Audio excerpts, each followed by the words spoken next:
No, you don't.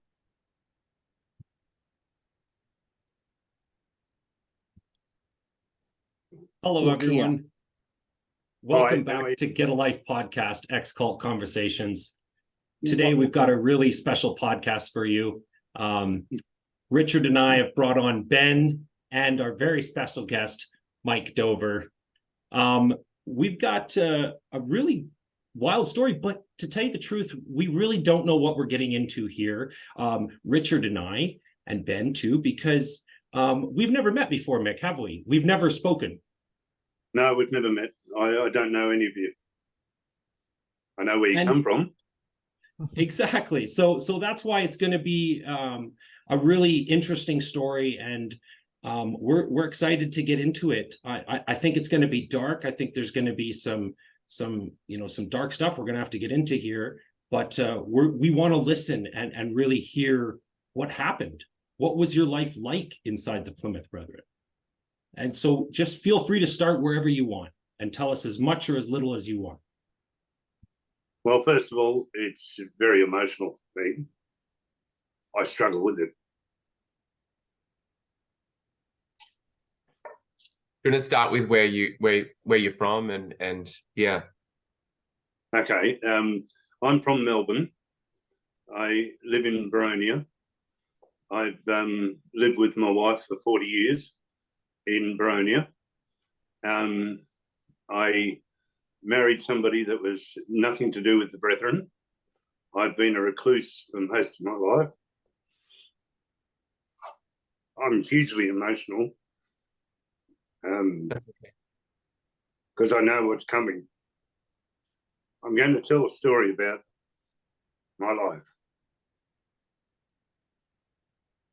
It affects me every day. I've lived with it, and I've got to get a control of myself. I know that, but having said that, I want to, shall I say, tell my story from the beginning. I'm not sure how to start, but given that my life was difficult, at the least, it was violent. The abuses are numerous in so many ways. Most things I've heard about have happened in my life.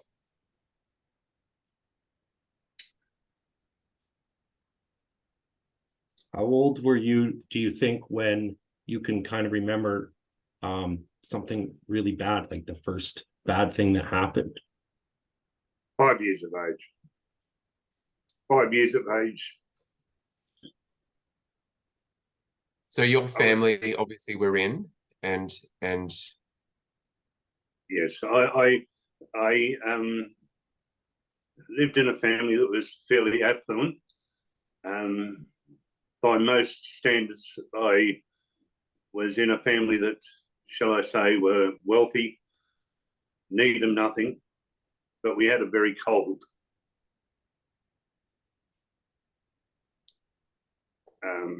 broken family. So your relationship with your parents was strained even at a young age? At a young age, I wasn't listened to. I was in the Brethren's eyes, a naughty boy. I was uncontrollable. There are many people that have spoken to me and said, "You're a bitter person." Well, I'm not bitter. I'm a very tortured person. but also I do want to say you have every right to be. If you've been treated a certain way, you have every right to feel that emotion, to feel bitter. You might not be bitter about life and about everything else, but you have every right to feel that bitterness. Well, I find that resentful, being accused of being bitter, because I've always shown kindness. Yeah. I've never wanted on another person. I may have, but it was never intentional. It's always been my to show good kindness, show a difference, that I'm not the way I was treated. I will never entertain the thought that I could harm another, and that harm carried out in my life. I became a recluse purely because, for me, I needed nothing. I started off in life with the desire to discover.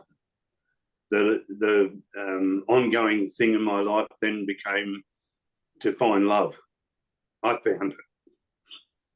Amazing. That's amazing. That's a lot. You know, most of our families never found it, as you're saying. I have introduced you to Debbie, and Debbie is the most beautiful person. Yeah. She's a brainy person who has suffered dearly, and a lot because of me. I'm so ashamed. You don't need to be ashamed for being a traumatized person, right? For being someone who is abused. There's no shame in being abused. No, there isn't, but to deal with it is. It's a difficult thing to realise that you are a child to begin with, and then as you develop with those traumas that create for a person who's possibly regarded as unstable. Here I am showing you that emotion right from the start, because I know what I've got to say is going to take me some time. It's not going to be easy, and it's not something that I ever want to talk about. When I first met Debbie, our agreement was that we would not talk about our past. We'd never discuss nor judge, because the thing that I was passionate about is, and I have found it really difficult, is the brethren judge. And I grew up judging so many people. I regret not staying in there just to make the difference, because I'm a fighter. I'm a person that won't be stood down or spoken down or allow to be controlled. It's the reason why I say that is because I was totally brainwashed, totally believed everything I was told. I learnt to read the Bible back to front, upside down, in every way. I could quote scripture to the nth degree. I'm talking about, from the best way I'll explain it to you in a simple manner is, I learnt at a very young age, before 7, of how to rehearse the Bible. Why I say that is because Genesis, Exodus, Leviticus, Numbers, Deuteronomy, and I can go on right through to Revelation. I can give you birth. I can quote you every. I feel that, because often when we're in a circumstance where we've been abused, or we're infants, right, trying to figure out and put together what's happening around us, we turn to the only thing we had, and that is the Bible in there. And you are, with God or with the Bible, trying to find reasoning and put into perspective what's happening around you. And therefore you do go and learn. I when you said that, I felt that, because I too, went through every part of the Bible. I was learned as to the Bible because I wanted to put into perspective what was happening around me.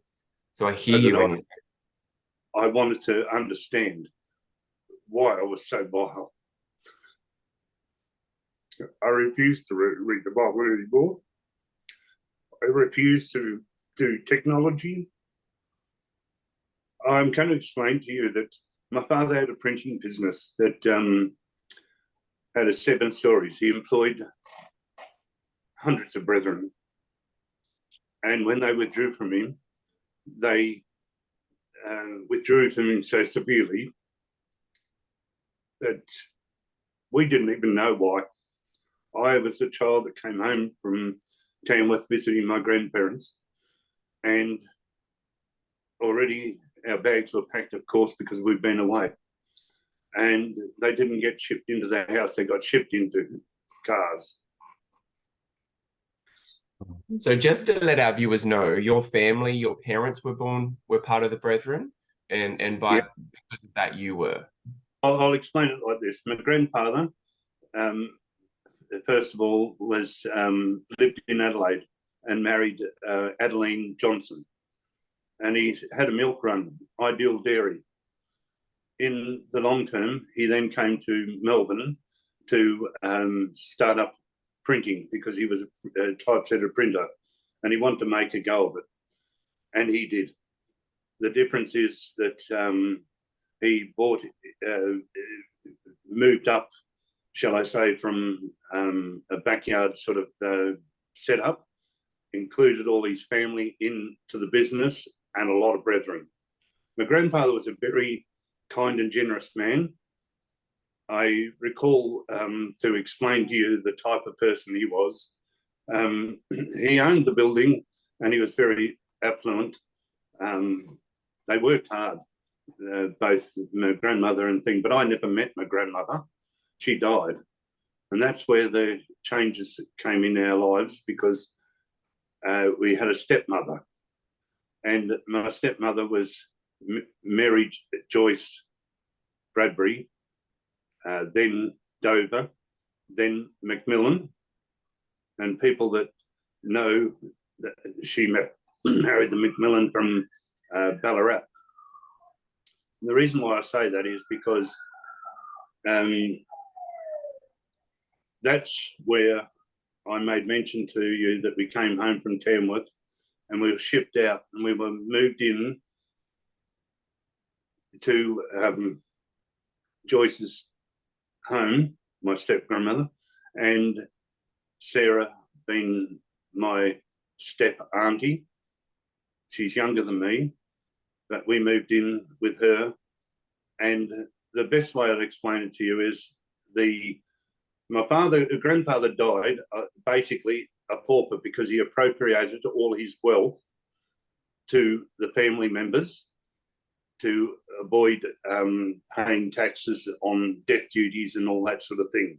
It was a common thing, I assume, but my point would be that he died basically only a gold watch, which I still have. I got given that later on in life because it was very dear to me. I loved that man because he taught me a good lesson. When we were standing at the front door of the Dover building is a 7-story building in Melbourne. It is a National Trust building. It's a solid concrete. I don't think a bomb could blow it up. The reason for that was hot metal was done in Ludlow, which is a kind of a zinc and lead melt. They had melting pots, and then what they'd do is they'd form the typeset, and in turn they'd print all the Reader's Digest, Penguin books,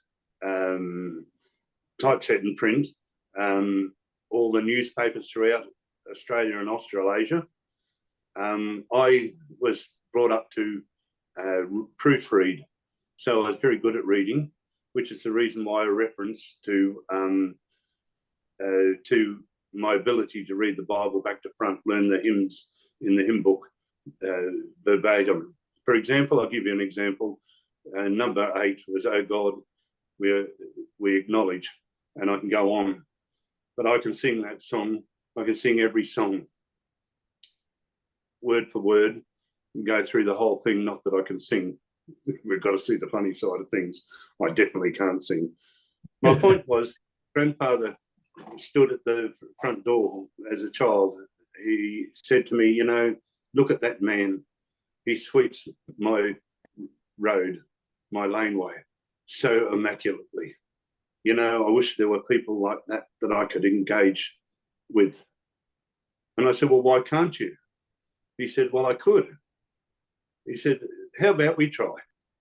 So he called the man over and he said, I want to thank you for sweeping the laneway. He said, I am so proud of you. And the man said, thank you. We had a wheelie with a bin in it and a big yard broom. And he said, my grandfather said to him, why do you do this? He goes, well, because I'm good at it. He said, have you ever thought of developing your expertise in other ways? Because he says, with your particulars, you'd be useful to me. Would you be interested in being engaged? And in turn, he said, yes, I would. I'd love to better myself. He said, I'd be so grateful if you'd give me a job. My grandfather said, well, you're employed. When would you like to start? He said, I'd start straight away, but I need to show respect. And my grandfather said, oh, I'm all for that. He said, how long do you need? He said, well, I need to give him a notice. He then became a very influential person in that business. He had such skills that could take over the management in ways that would show up most of the brethren, their character, because this man was genuine, honourable, kind, compassionate, meticulous, all the things my grandfather expected from most of us. The difference was, I don't believe my grandfather was a mean-spirited person in any way. I'll give you examples of why I say that is because the slag and the leftovers from the melting pot were always cleaned out.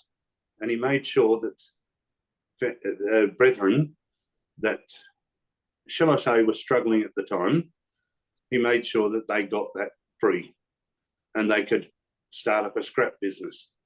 And that was Jeff and Graham Fish. Oh, now, I don't know. Could you tell us a little bit about how what happened? You said you came back and your parents were confined, or your father was? That's in 1972. Oh, okay. Before, the reason why I'm saying this is because it developed my look as to always willing to help people. I'll explain. I used to do parking in Camberwell Church. That was the big church in Melbourne. And I was passionate about making sure that the spaces were kept for people that had disabilities or struggled to walk far or whatever. And that gave me an insight into certain people that I would communicate with. And that's where I want to sort of start the story.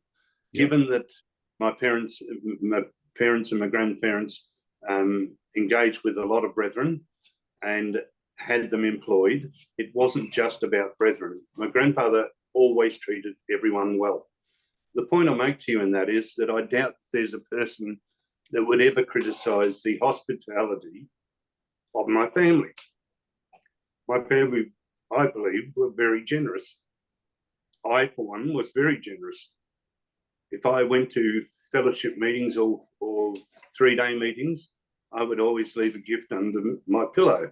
But I was a particular person who would strip my bed, fold up the blankets and leave my washing folded or offer to do the washing because I was brought up to do that sort of thing, meaning that it was, shall I say, a disciplinary measure that we were, shall I say, taught how to do things most emphatically. I'll give you an example on that too, is I used to clean 34 pairs of shoes, and if you couldn't see your face in it, I copped a belting for it.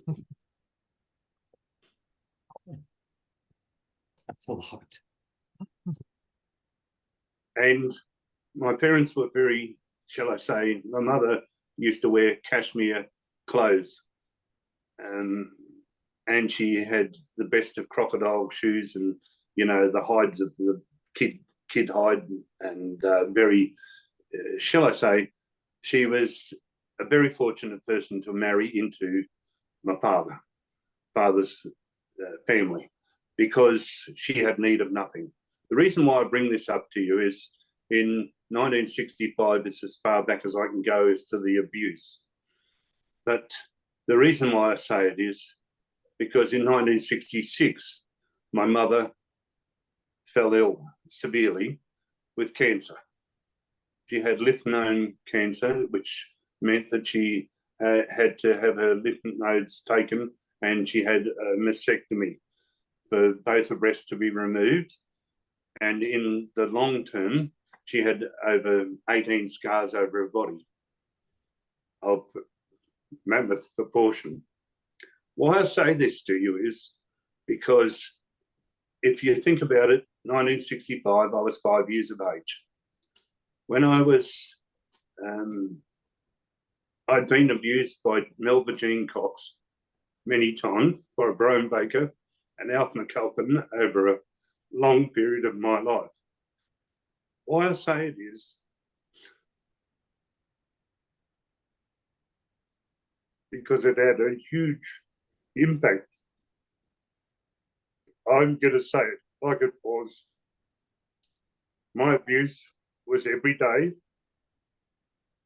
not only physically, sexually, but in ways that most people wouldn't listen to, wouldn't hear me out, didn't believe me. Even my own parents conveyed to me that I was the devil's child. I believed that.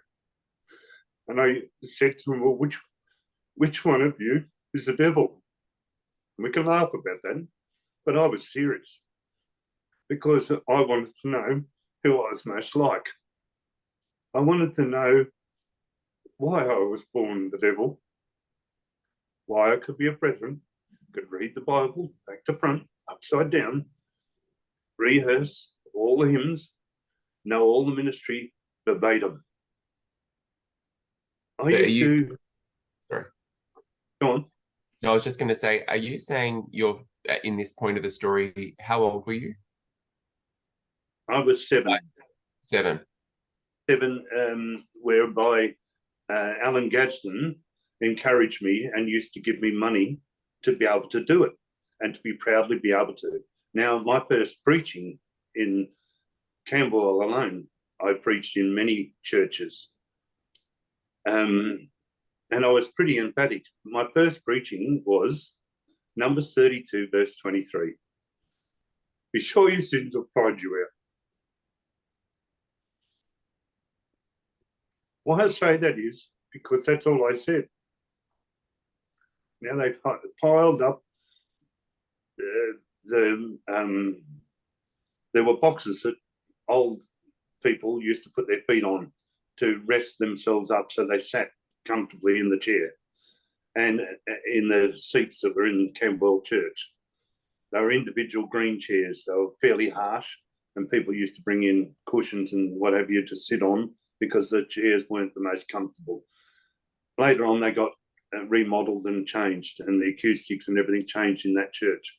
But my point is, I was promoted into a, shall I say, fixated, totally brainwashed person who even believed that I was a saint. So the best way to explain it is because I knew so much about the Bible and read all the ministry and kept up with it and didn't let anything go by and felt very comfortable to be able to basically preach. And it was taken advantage of. I was Alan Gadsden's little, shall I say, right-hand boy or a boy that would sit beside him in the church. The reason why I say how old were you when you first preached? 7. 7. Oh, wow. Wow. And Right. you literally... Sorry, Go on. you're saying in the same breath you had your family saying you're the devil and you're 7 years old suffering abuse and you get up and say, be sure Yes. your sins will find you And out. What happened Yep. to out of the mouths of babes and sucklings? What happened to that? You're an The point innocent child. The point I'll make to you is that affected a lot of people in that church and was remembered for a long time by a lot of people because it was emphatic. It was very deliberate and it was chosen because I was a very lost soul. Even though I had a great visage, I was quite capable and virtually had verbal diarrhea. Let's just say it like that. Because for me, I could just rattle it off and I still can. I get emotional about starting with this because I know what's coming is a lot to be said. And it's confronting you guys that I've never spoken to before. Remember, too, I never told my wife anything. I think that's the hardest part is because my wife has suffered dearly. because the brethren have intruded into our lives in many ways. And I'd like to go into that later. But for the purpose of where we're at, 7 years of age, I did all that. And I really did truly love all brethren, all of them, not one. It didn't matter whether I sat beside Robbie Allpress, who was a disabled person who used to slobber gob all over me. I still loved him. I would allow him to kiss me on the lips because I was used to being kissed, hugged against my will because of the abusers that kept doing what they did to me. It was relentless. I've heard so many people suffer, but seriously, I didn't have the support of my family. I still don't. I have nothing to do with them. I don't want to have to do with anyone because I'm so ashamed of walking away. And I always ask the question, does anyone know, do any of the brethren know why I was withdrawn from them? Because I'd like to know. All I did was walk away because when I got old enough, I'd achieved a great deal of ability that was independent. I always was an independent person. I was always running away from home. I was always trying to get away from everyone. I didn't like anyone, even though I loved them. I know that sounds contradictory, but let me tell you, when you're brainwashed, I only feared the fact that I was going to hell. And I think we can all relate to that, right? It's so awful when, abuse, child abuse is the worst of the worst. But to add the mental, religious abuse as well, that you're a bad person for being abused. It's so evil and fucked. Yeah. And psychologically, right, you are holding up a mirror to that community and the people, your family. And for them to admit that you're correct, you've got to understand is for them to admit their role in it. So if they have failed you as a child, which, I have so many people that have reached out to me that I've helped and people that have helped leave that have such a similar story, Mick. It's unbelievable. Here in Australia, such a similar story. And I was just speaking with a woman probably your age. She just reached out and said to me a very similar story here, and in that same time frame. So I just hats off to you and thank you for sharing it with us. And I know it's probably a lot for you to unpack, but this is a safe landing pad. We're all very in touch with our emotions. I've had to keep muting my thing because it's very touching what you're saying. So I just wanted to say thank you for doing that. I come on here purely because I don't want another person to not have a refuge, somewhere to go, someone to talk to, someone to communicate the pain and suffering that lingers in me every day. I can't shake it. I'll never get rid of it. I'm going to have to live with it. No one can do anything about that. I've got to manage that. I've had to manage it all my life. Not being believed is one of the hardest things when you were brought up to be a believer. It's so contradictory. It's so distorting to believe that you are a believer when knowing I lived a lie. I actually never was myself. I'm still not myself because I'm not free. I haven't got past the love. I just want peace. My goal, third goal in life, is to have peace. I have attempted to take my life many times. So many times. I can tell you exactly what I did. I'll give you an example of one. Windsor Crescent. I hung myself. Windsor Crescent was a church. I got access into it because you could flick the lock. And I hung myself. And Paul Baker, an older man in the Brethren, found me. And he took me down. And he took me to his home, which was just across the road and up the road a little bit. And he said to me, Mick, what made you do this? And I told him. He says, but I said to him, before I said it to him, before I told him, I said, you can't tell anyone else because no one else believes me, and I don't want to feel this way. I don't want to feel dirty. I don't want to feel disgusting. I just wanted to end it the way I feel. I don't want to hurt anyone else. I've lived my life not wanting to harm another. I know that.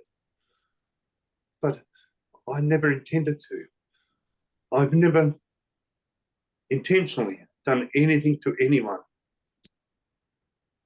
But it's happened in maybe my terse curse words to Debbie, for example, or my kids or somebody, because a smell or a taste or a atmosphere of any kind in my life brings back recollections or memories of things I can't with, that I can't shake.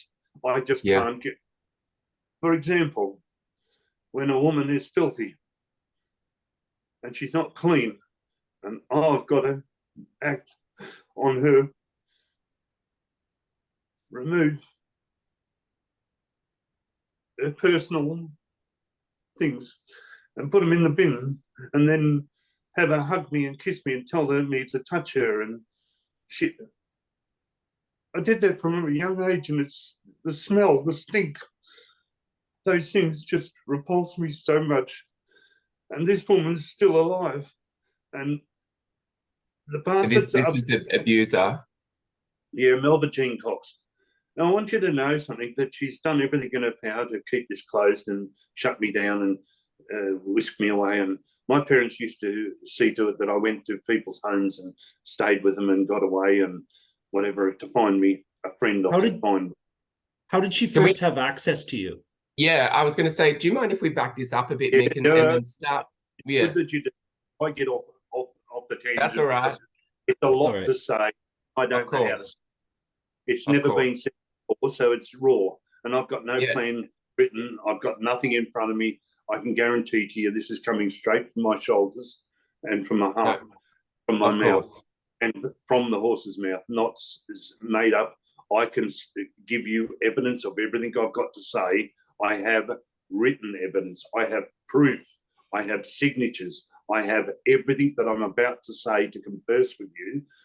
I went to the police so many times. I went to Q police station. I could describe them. I went to the Glen Ferry station. I went to the South Melbourne police station, for example, and I was shunned by them, or shall I say, pursued by brethren or my parents to shut me down, to not discuss it, not that I was delusional. There was a power of attorney taken out on me to destroy my life so that I could never. I found out later that it was an enduring power of attorney, which means that they were administrators to my life, the whole thing.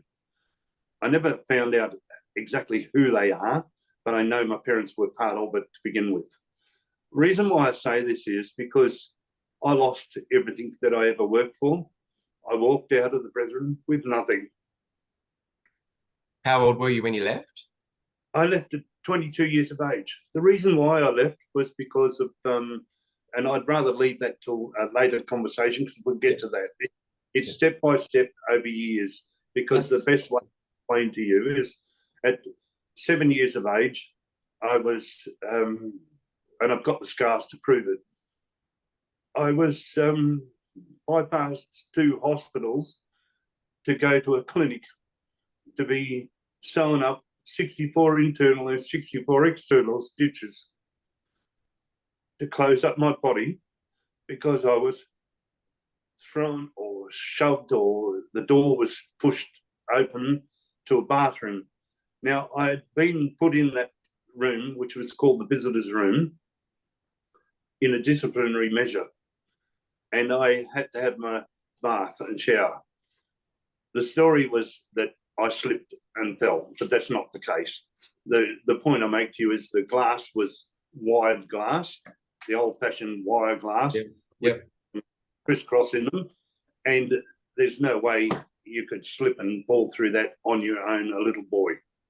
But the reason why I bring this to your attention is I'd been disciplined into that room at the time because I was insubordinate. I was angry with the way I was treated. I was subjected to an old woman, an Aboriginal woman that lived in our home named Kramer. I was subjected to an old man called Thorny. I can't tell you his full name because I don't know his Christian name, but Thorn was the surname. And the old man was shall I say, an old fart. Like for most of us, that was really difficult. You had to be respectful. But my parents were, shall I say, best considerate of taking in people and very hospitable. Given that, that's the reason why Jean Cox came into our lives. And I'll explain it to you like this. When my grandmother was close to dying, she died blind and she kept burning herself. So they engaged Jean Cox. She came from Warrnambool. Jean Cox was taken into my grandfather's home. She was Brethren.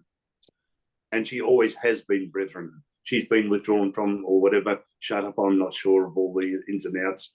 But my whole point is, out of the goodness of their heart, they took it. My grandfather took her in to get help, my grandmother, move about the house and do cooking and cleaning and whatever. My reasoning for saying it was that when she died, the Brethren made it quite clear that a widower and a single woman couldn't live together.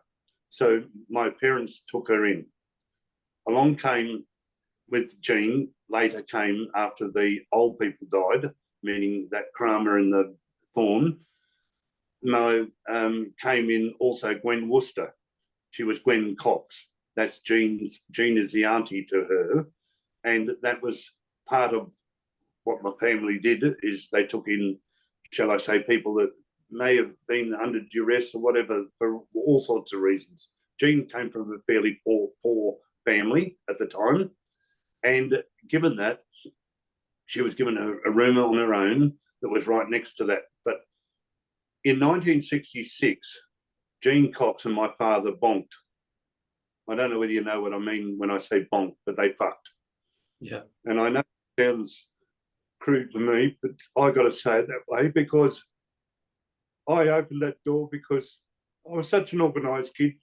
I had my pajamas folded, my knickers folded, my singlet was folded. I was very meticulous about things, but I forgot my knickers that time. And I went to open the door and saw them bonking. My mother was up in the front bedroom, in the master bedroom, with the cancer, just diagnosed, and was really suffering with it. So she wasn't in a situation where She just come out of hospital. She just come out of hospital. And my brother, my youngest brother, was just born, 1966.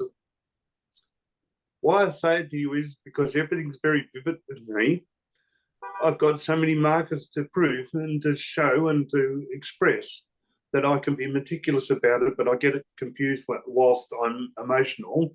But if given a time, if I was to put down a timeline, which I refuse to do because it's just too much for my head, but given that it's constantly coming up in my life, all the things that happened and I've never been listened to. There's nowhere in the Brethren that you can go to be listened to. Even back then in Brown Street, I was constantly in trouble, always struggling. I've got a scar on my hand here where I jumped on a gate purely to get away from Brian Baker, and he pulled me down. I'll never forget that. How old were you? I was 7 at the time prior to this happening, and this is why I was disciplined, because I was put into that visitor's room as a punishment. To get some, sorry to interrupt again, just to get some perspective, like, where is your parents in all this? Are they're in the house? They're in the house. Yeah. And then are you staying at other people's homes or? Not at that time, but this is the lead up to it, is because I was always a very displaced person, because I was always running away, always causing trouble. Is the best way of saying it. Always challenged everything. I never shut the fuck up. I honestly can tell you, I was probably the rudest, crudest, naughtiest boy. And even David Stewart, my uncle, said to me, "You know how you were, Mick." Well, I was only the way I was because of the product of an outcome. I wanted to go on with it because at 7 years of age, that makes me 1967, was when that particular time happened. So you understand the timeline is 1965 is where I can remember being abused, and it made me fondle her and touch her and kiss her and cuddle her and all that shit and massage. So this is while Jean lived in your family home. In our home. She did it, but she used to deprive me of things. For example, I'll explain it to you like this. I was a vulnerable kid to lollies.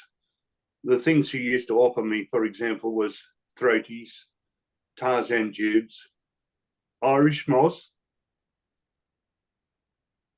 mates, licorice, and if I didn't perform the way she wanted, she would discipline me physically. We're talking about belt the living shit out of me. And am I right to assume if you didn't perform what she wanted, as in like sexual acts? In sexual acts. Why I say that is because she had disgusting boobs that stunk underneath. She always smelt down there in the crotch.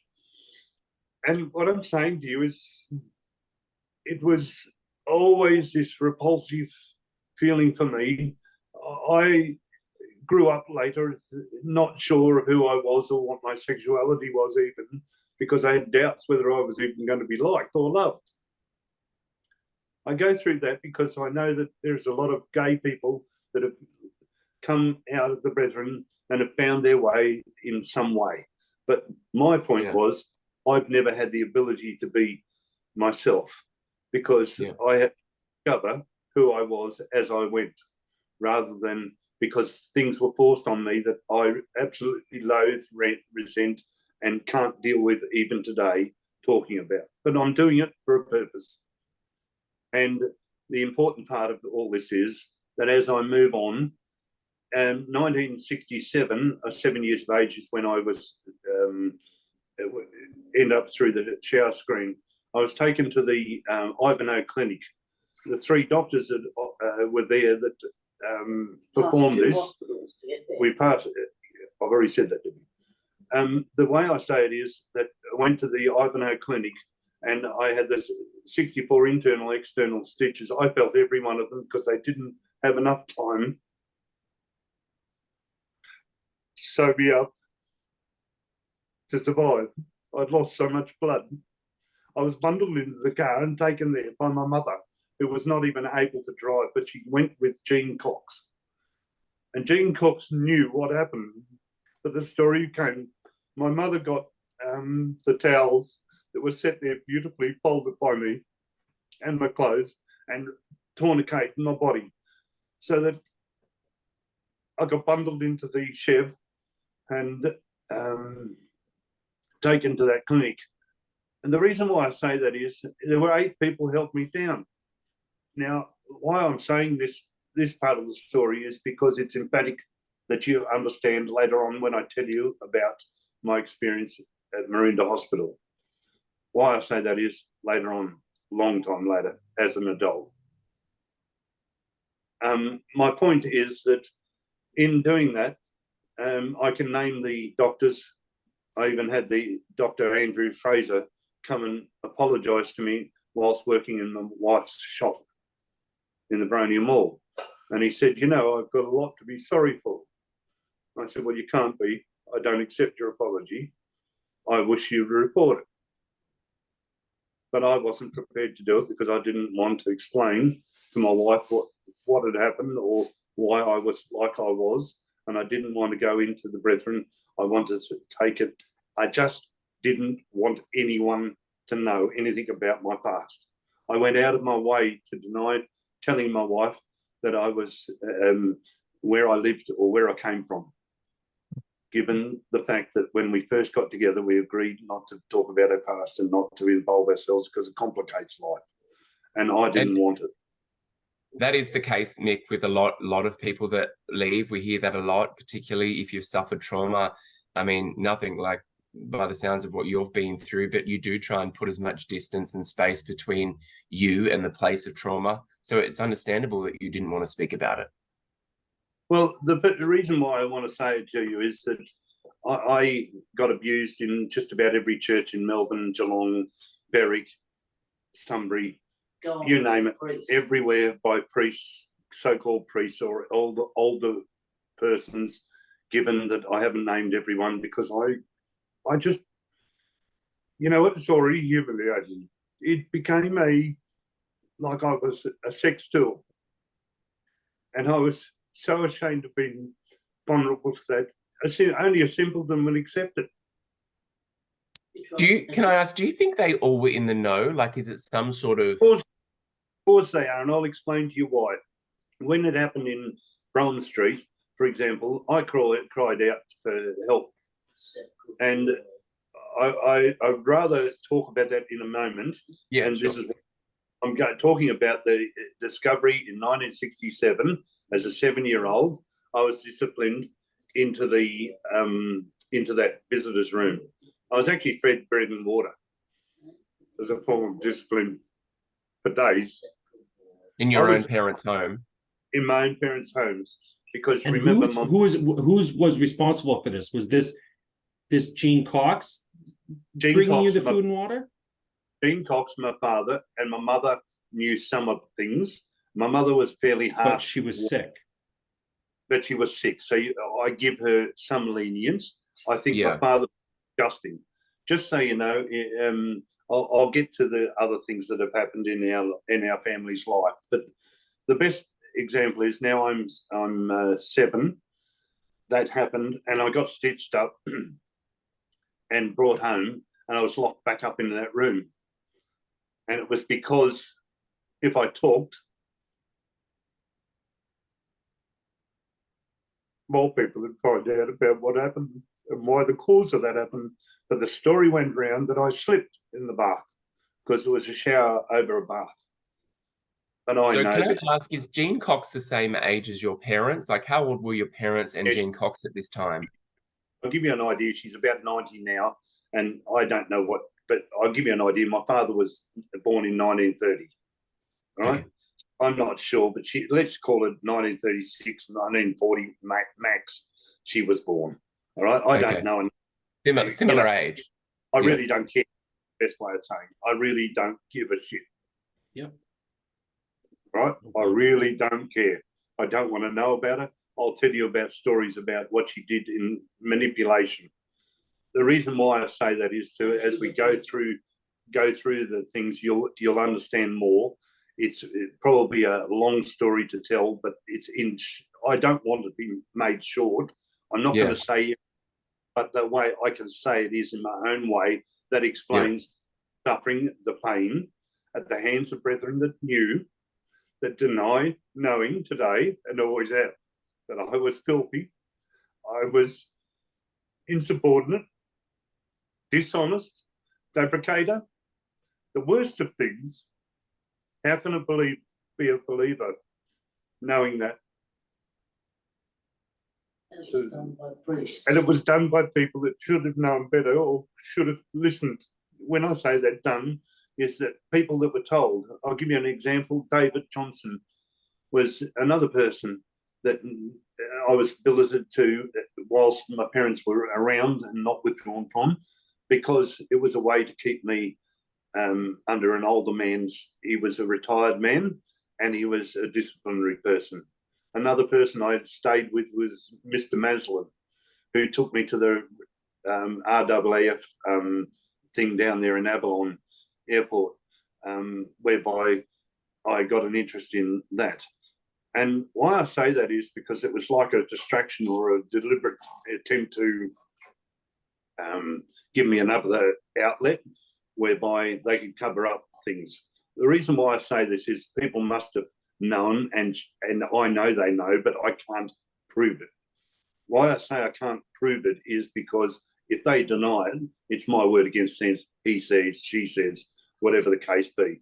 The important part is that I can recall all things. I have got other information that can verify it, but given that the tenor normally is to be disbelieved before you're believed. And it's a struggle for me to keep the lid on it every day. That lid pops.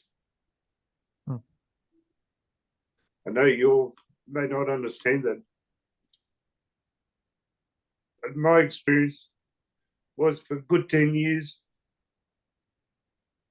If it wasn't every day, it was 3 times a day. I was abused.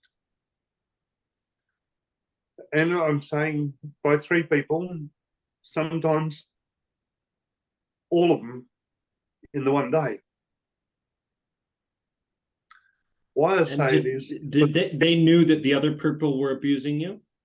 I don't know that, well, I have an inkling they did, but I think that it's all part of the cover-up. Shall I say, no one spoke about it. It's a dirty word. It's a crime, and it's something that they're not going to think. Even when I went to the police didn't want to hear it because of fabrication created by the excuse made by my parents in ways that, oh, you can't offend the Dovers. The Dovers are too high and mighty. Do you get me? And if you understand my wealth, my parents' wealth and everything was extreme. We're talking about the best way I say to you is back in, I've got a tax return that's right here that I've got that I paid 2 months after I was born, £500 in tax. So they were definitely skimming or taking a shitload of money.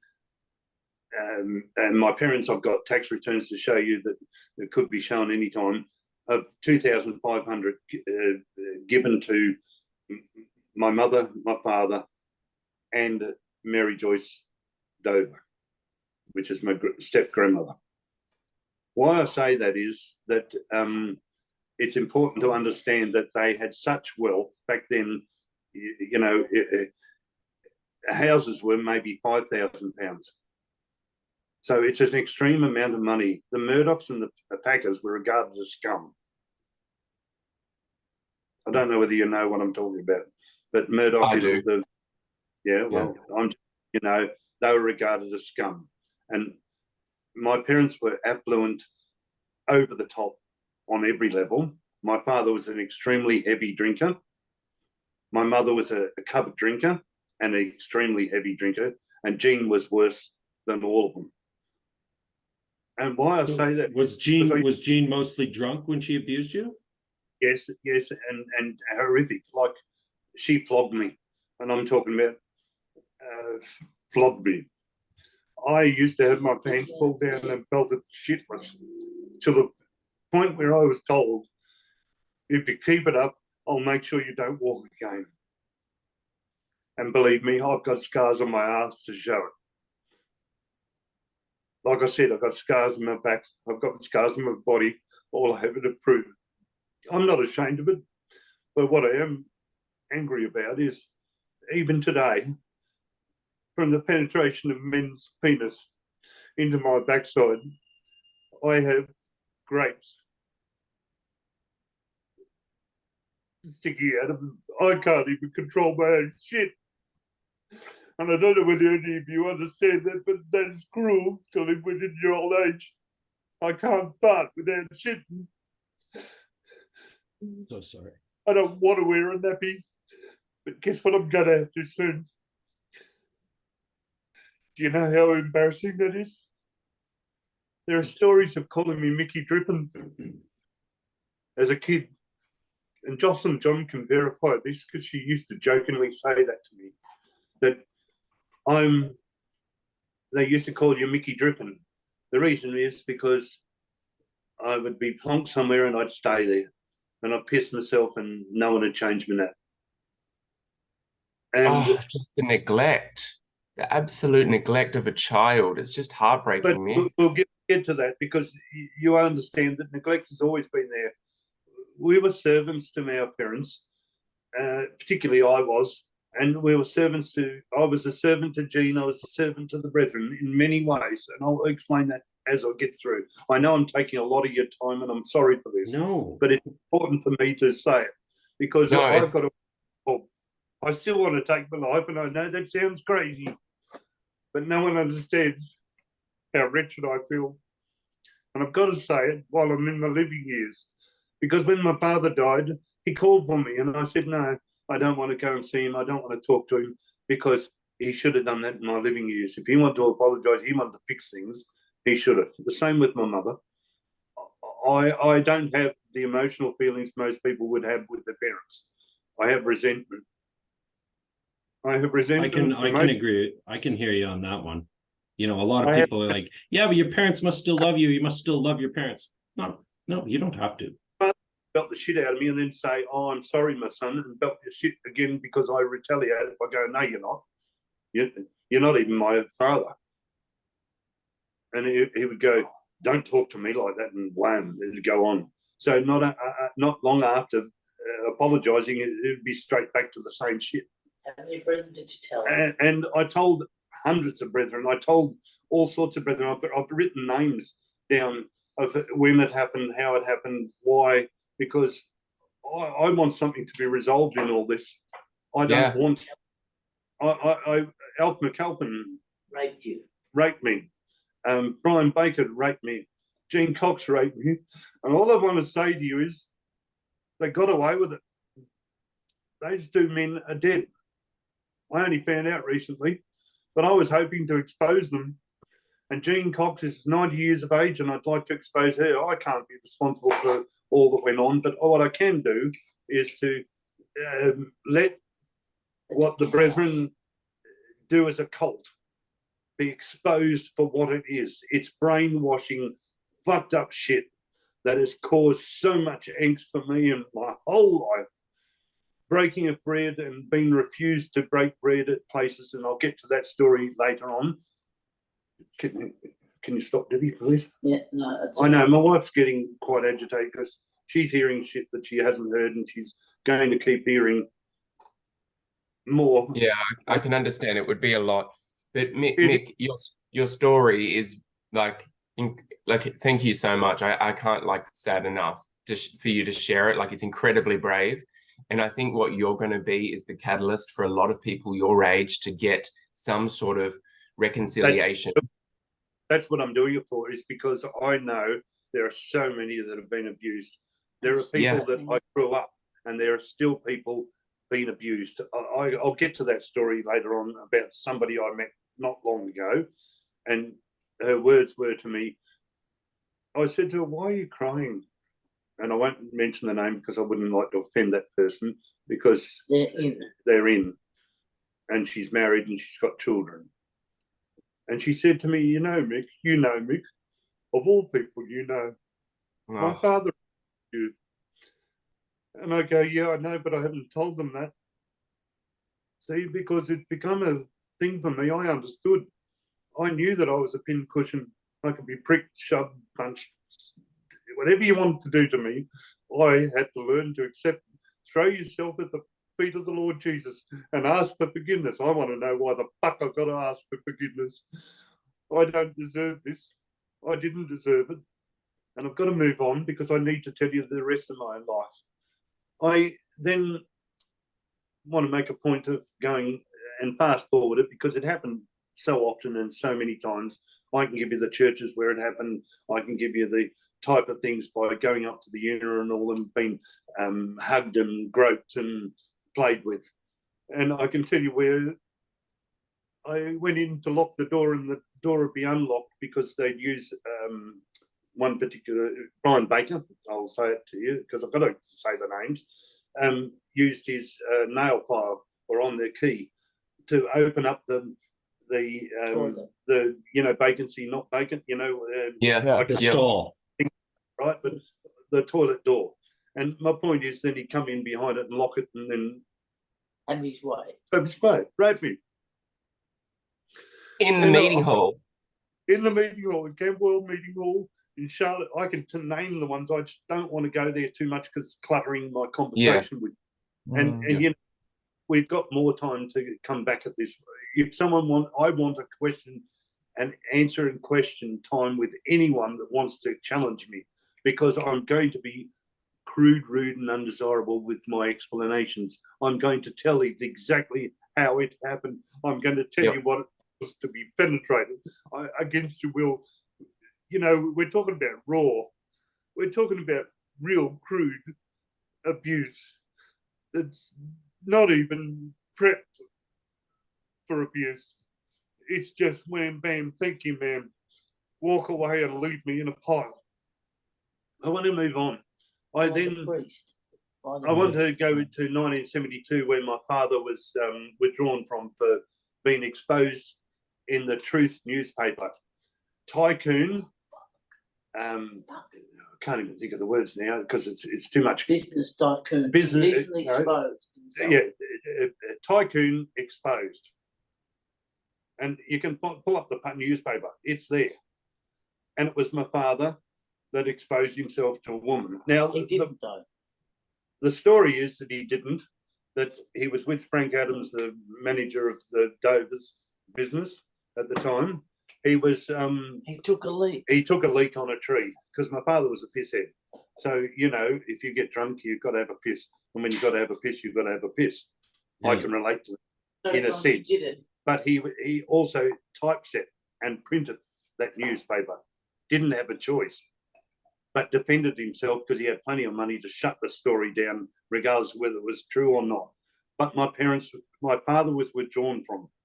And why I say that is because it's indicative of he couldn't care less, bigger than his own shoes. He was a spoiled brat. And that's the simplest way to say it. He had the golden spoon and he abused it. He thought he was more powerful than anyone. He could buy your family. He could shut you down. He used to support Alan Gadsden and John Hales and Bruce Hales with maintaining their cars and buying tyres and cars for them and doing great things for the whole lot of them. But my reason for coming on here is to mostly talk about my sexual abuse, but can you stop doing that, please, Debbie? My reasoning for coming on here is because of the abuse that consistently happened, and particularly became relentless by these other men, Priests. meaning, and they regard them as priests. Being Brian Baker, I don't think was ever a priest, but Alf McAlpin was, and he was an affluent, influential person. And the McAlpin name still is, like, it's meant to mean something. Well, the reason why I say it to you is at one point there, when I was abused with him, I was billeted to his house, and I had to live with him. Because you were separated from your parents. I was separated from my parents to go from the fat to the fire. Why I say it to you is, in 1972, we moved into Joyce Dover's home, which was my grandfather's original home to begin with, right? In Forlorn Grove and Camberwell. And the reason for me saying that is all of us, except for my sister, who was already married. She was married at 15 and 9 months. 14 and 9 months. And she was married to a Howard Kennard, who was 30 years old at the time. Older than her. And it was all consented and agreed to, and even got government acceptance by extenuating circumstances, whatever it is, bought or paid for to happen, with the consent and thing of the establishment of Melbourne. And Alan Gadsden was the powerful broker at that time, the rival later on, along with the Hales, if you understand the Brethren. But the point I make to you in that is that they were very commercially driven monsters, and they took advantage of my father's stupidity of gifting and supporting all these people, because my father was not well liked because he was outrageously ostentatious. He was, shall I say, flamboyant. He was definitely the reason why the Brethren disciplined him later on is because of the size of our homes, the way he had the big building in the city, and it had on it the Dover building, which, by the way, I'll explain to you, was left to 4 boys. 4 boys being my brother Richard, myself, Paul, and I'm saying it in age gaps, and Brendan. And none of us have ever seen it. They forged your signature. And my father took Debbie past all these properties that he owned and previously owned. And Debbie asked him one day, "Where did all your money go?" And he responded, "Kent Street Properties." Kent Street Properties was Brethren. Trust. It was a trust that controlled all the churches. And who set that up? Who's Kent Street Trust run by? Do you know? Street Properties, from my understanding, was originally set up by Giles Allpress. The reason why I use Giles Allpress is because you'll understand that he was the one that took the care meetings and did all the accountancy. He actually, him and Phil Moody, who later moved to Albury, were originally the people that did the care meeting and the books for the Brethren, because they were also connected with, the people that do the AAA ratings for the government. When they do the chartered accountants. Yep. Well, Giles Allpress worked for them. And why I'm saying this is, as we go through, you'll understand that this explains some of the things that went on with my family.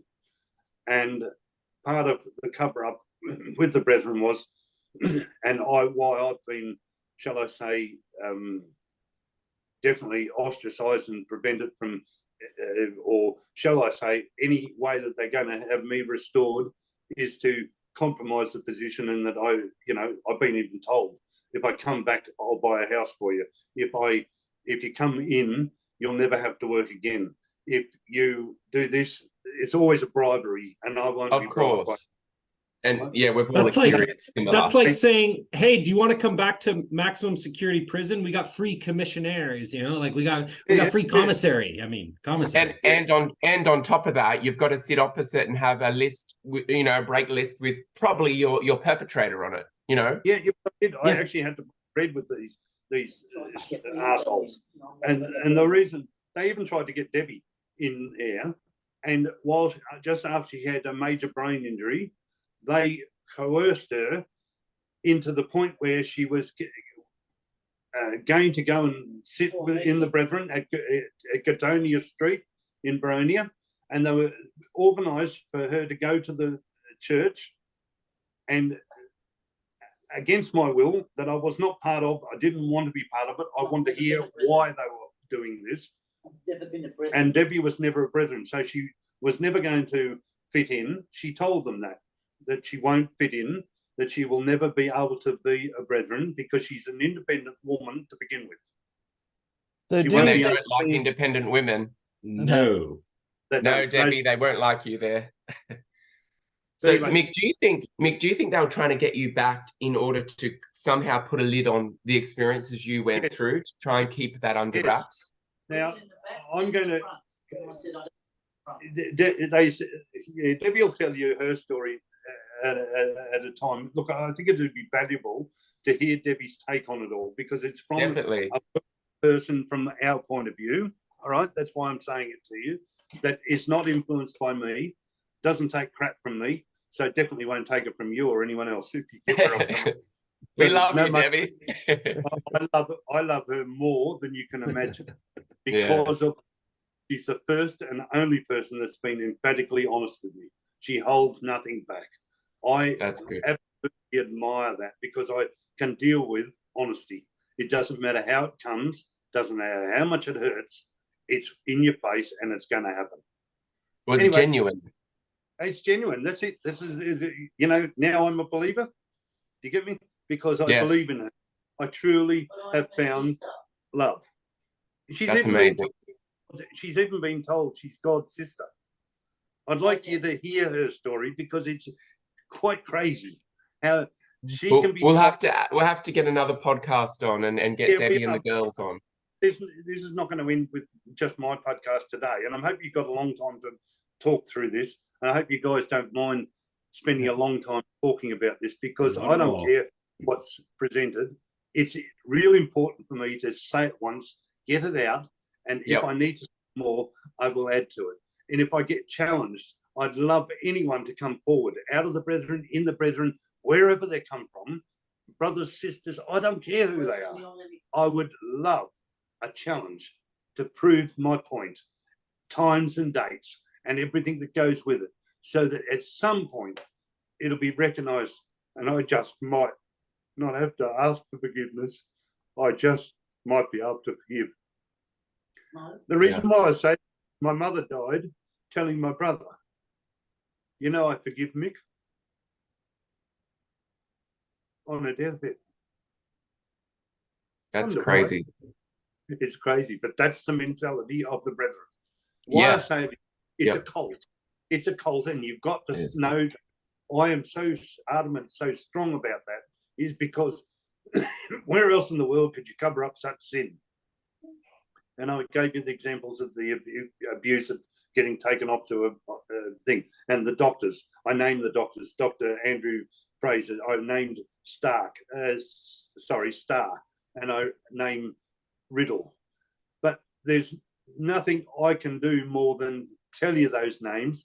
I used to be taken off from the age of 7 right up to the age of 14, where I refused to go anymore.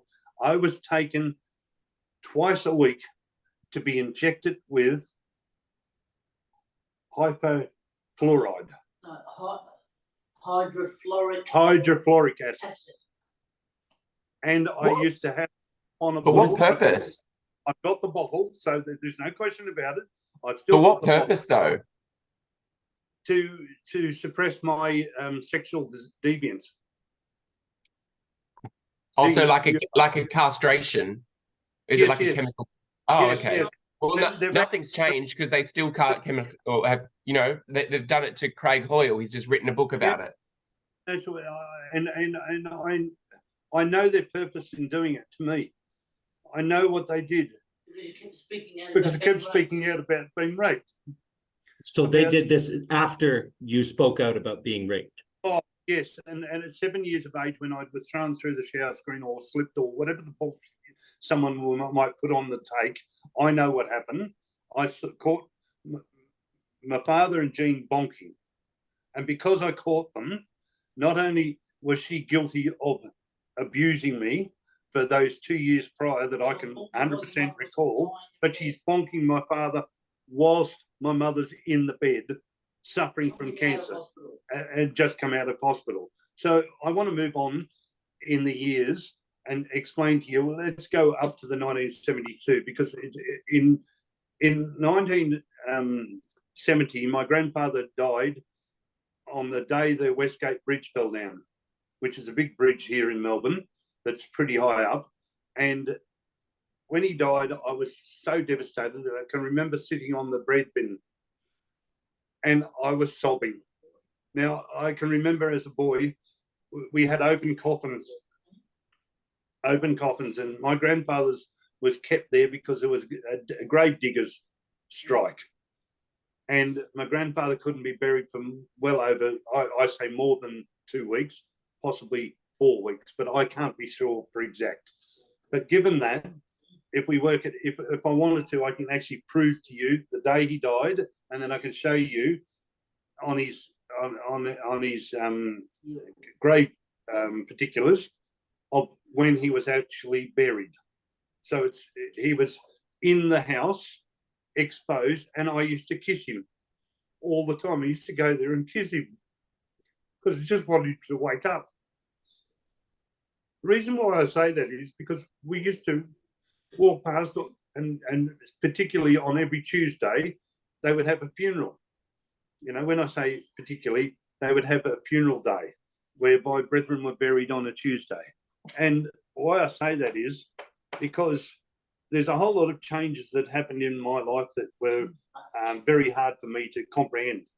And I'll start with the fact that the changes happened, for example, in the Lord's Supper, which is the Sunday morning breaking of bread and the partaking of the wine and all that crap.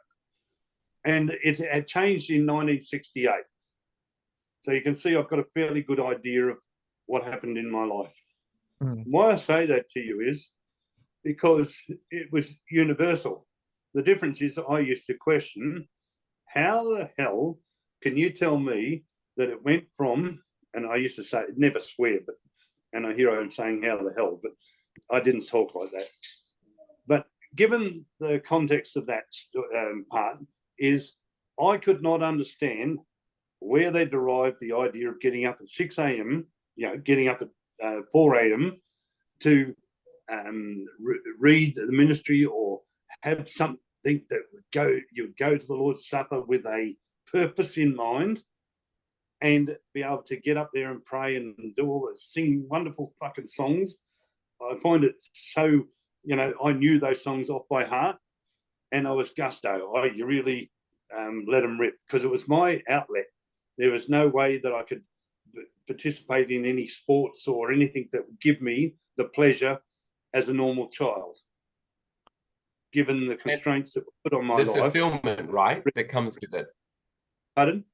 Like the fulfillment that normal kids would have. I too relate to that, because I used to love singing at church because it was the only fulfillment that you had.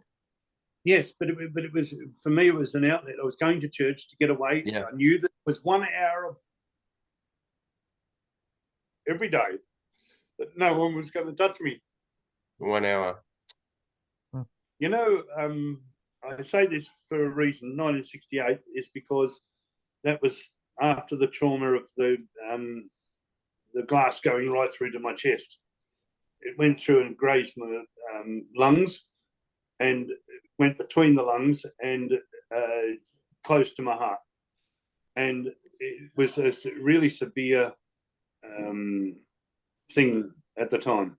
My point is there was lies over it, and the next part of that is the Jensens, Ron Jensen, Joan Jensen, all the locals that were at there knew about it, and they knew of it. And I want to specifically say all the locals that were there, and I can go into the names, but it'll take too much time to tell you all the locals, and I can rehearse them all. But given that, Brian Street was one street, and then at the end of Walpole Street was Duke Street, and that was where the Jensens went to, and Pennells and Choruses and Carruthers and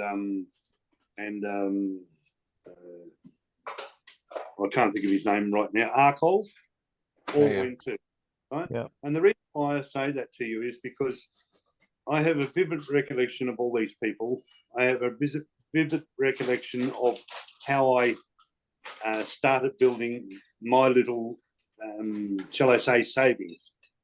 I used to mow lawns, and I did it for everybody and anyone, really cheap, so I could get money.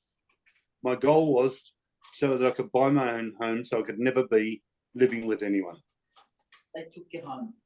But we'll get into that later, and I'll explain to you. We're going to move on to the 1972 situation. We moved out of our home straight into Mary Joyce Dover's home with Sarah, who has a story to tell that I'm going to tell part of it because I know it's a fact. She married also very young and married Steve Joyce, who ended up abusing his children. And it's never been told. And Sarah, at the age of 21, had 5 children. Under the age of 12. Under the age of 12, So, yep. Sarah is your sister? My step auntie.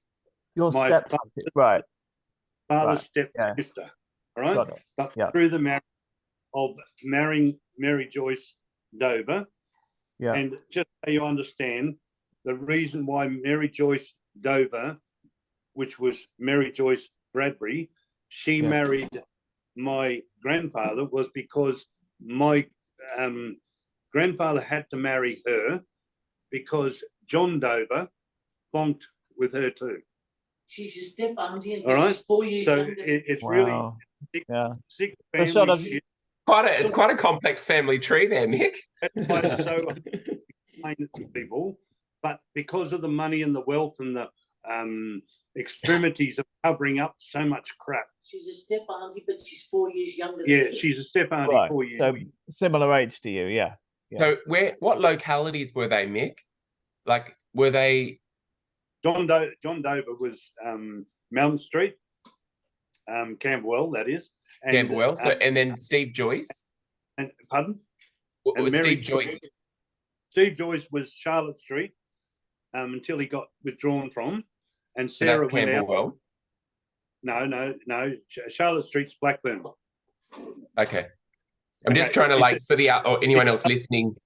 It's another church where I was raped. Okay. Right? Get into that. I probably gone around about a lot of stuff, long-winded and a little bit. No, that's fine, Mick. I'm just trying to get like meeting names so that people my age group listening, or people in there, like, is it Melbourne? Is it Melbourne Main Hall? Is it a lot of these Boronia? are there. A lot of these churches are no longer there. Yeah. But Okay. I want you to understand that most churches I've been raped in. So when you say churches, I mean, just to make it clear to people who've never been in the Brethren, we're talking about the small local meeting halls that Brethren would have within a larger city. Yes, and the large Camberwell Church many times by both Brian Baker and McAlpin. The reason why I say this is because I was so ashamed of myself, and now I'm not. I'm actually just a really broken man. But I hope by you sharing this with us, Mick, I hope you can get some healing, okay? Because, you know, you sharing this story will help other people. I guarantee that. I know. Undoubtedly, Mick. Undoubtedly. Like, there's somebody that I would love to have a chat with you about it later, but came to me, and a woman, and it's a very similar story in a similar time. So thank you. I can't say it enough. Well, I want to tell you that I mentioned this person that I saw in, and I don't want to mention her name because I'd like permission before I ever said it. Yeah, of course. And she said to me, you know, Mick, I know what happened to you. She goes, my father raped me too, and he raped you, didn't he? I said, yeah, he did, but I never mentioned it. I still haven't mentioned it, but I will one day, because I just don't want to get into it. I feel like a pincushion is the best way of saying it to you. And at the end of the day, I needed to express that we were so vulnerable, and my father would conform to any hierarchy of the church because he just wanted to be liked. He was resented because he was so filthy rich, and he inherited it so easily. And given that, a fool and his money soon part. It's the best way to explain it. He went back into the... Sorry, it hasn't changed at all in there, Mick. Like, and I only left 7 years ago, but it's the same thing. It's the people with money are resented, but they've got money, so they're powerful. Oh, yeah. And they use it. They use it in the most horrific ways to defend themselves, or shall I say... the cult. They'll defend the cult. Yeah, but why I'm saying it to you is specifically it's always to accommodate the position. Exactly. And to understand that position, you need to understand the cult. I've spoken to people and they go, they don't understand it.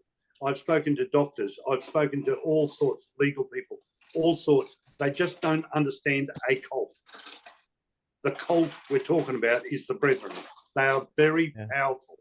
We're talking about exceptionally powerful. The important part I'd make to you in that is, if you look over some of the biggest businesses in Australia, they're owned by Brethren or ex-Brethren, and they were Brethren at one point. You know, let's look at the Sealeys. Let's look at, you know, you look at the Kennards. The Kennards, you know, O and K. Well, they're related now to somebody in my family. I don't know how. I can't go into it.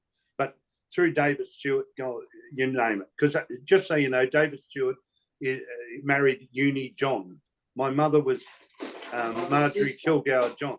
And the reason why I wanted to explain this to you was that in 1972, the Truth newspaper exposed my father. I believe it was an inside job because my father was vulnerable to persecution. And the point I make to you in that is, specifically, my mother was Marjorie Kilgour John, Marjorie Kilgour Dover. My mother's name was spelt Marjorie Kilgoure.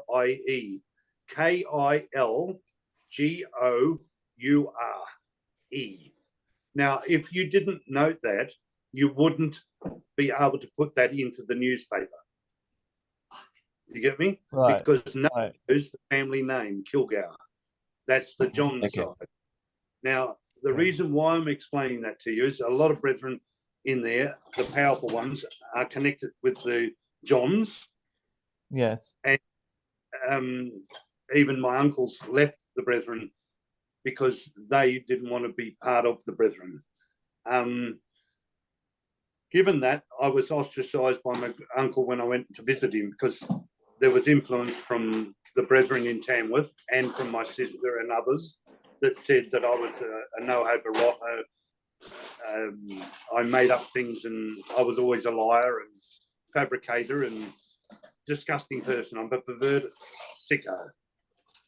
And that's the label they give every single victim. Yes. And then they kick the victim out of the church. Yeah, there's no, you're not regarded as a victim, you're regarded as a perpetrator. You are personally vile. And they meanwhile, that, you know, you've got these adults raping 5-year-old children. That's it. Exactly. Incredible. The brethren don't know how to use English properly. What they say is, oh, sounds like a case of sin coming in. What they mean is, it sounds like we have a pedophile on the loose and we need to call the police, right? But they don't fucking do that. They say it's sin and it's your fault. Oh, it sounds like some sin came in. No, you have a cult full of pedophiles that need to be locked up and severe amounts of therapy. But first, lock them up. But anyway, that's for them to admit that would be for them to, you know, take their ownership on it, right? Yeah, in another universe, maybe. And that's what I want them to actually do, is to acknowledge, so that I can actually forgive, because I'm willing to. I'm a bigger person. And you know, Mick, you don't ever have to be honest. You don't. I'm sorry, I'm with anybody. Ben. I think sometimes if you feel that it gives you a release, sure. But I've struggled with that. Like, you know, I did this therapy thing where I wrote down, I forgive you to my parents, like literally like 1,000 times on a piece of paper. I don't think I still do. I don't, you know, and I think that's okay. You don't have to, you know, it happened to you. I've got false hope. I'm kidding myself. I'm still not myself. I'm bullshitting myself, is what I say. You know, I say regularly to everyone, don't bullshit a bullshitter, because I'm the greatest bullshitter that ever walked. Is because I don't think you're a bullshitter. I don't think you are. I'm still not myself. Do you get me? I struggle. Of course. You know, and people need to understand, if you're listening to this, if you have had any sort of traumatic, even if it's an exploitation at all, you know, if you've been abused, if you can understand that you don't and really struggle to vocalize and put it all together and compartmentalize it. It's and you don't ever expect it to have to be, because this happened to you. You know, this wasn't your doing. And we find it really hard. And I feel like when we've been often so misjudged and misunderstood, we often over-explain. And I feel like that most of us are trying to do that because we're trying to get some sort of validation, right? Yeah, that's true. That's all I wanted. I wanted to be just loved. See? I found and love. You are now. Not inside the brethren. No. I know that one of the things that's really important is when they segregated us, we fought like cats and dogs. We were so uncomfortable as children.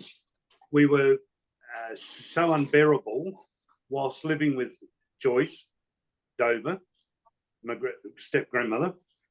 We were unreasonable because Jean was living there, walking into the bathroom, still doing the shit she did at home and ruling the roost and thinking that she was capable, and no one was listening.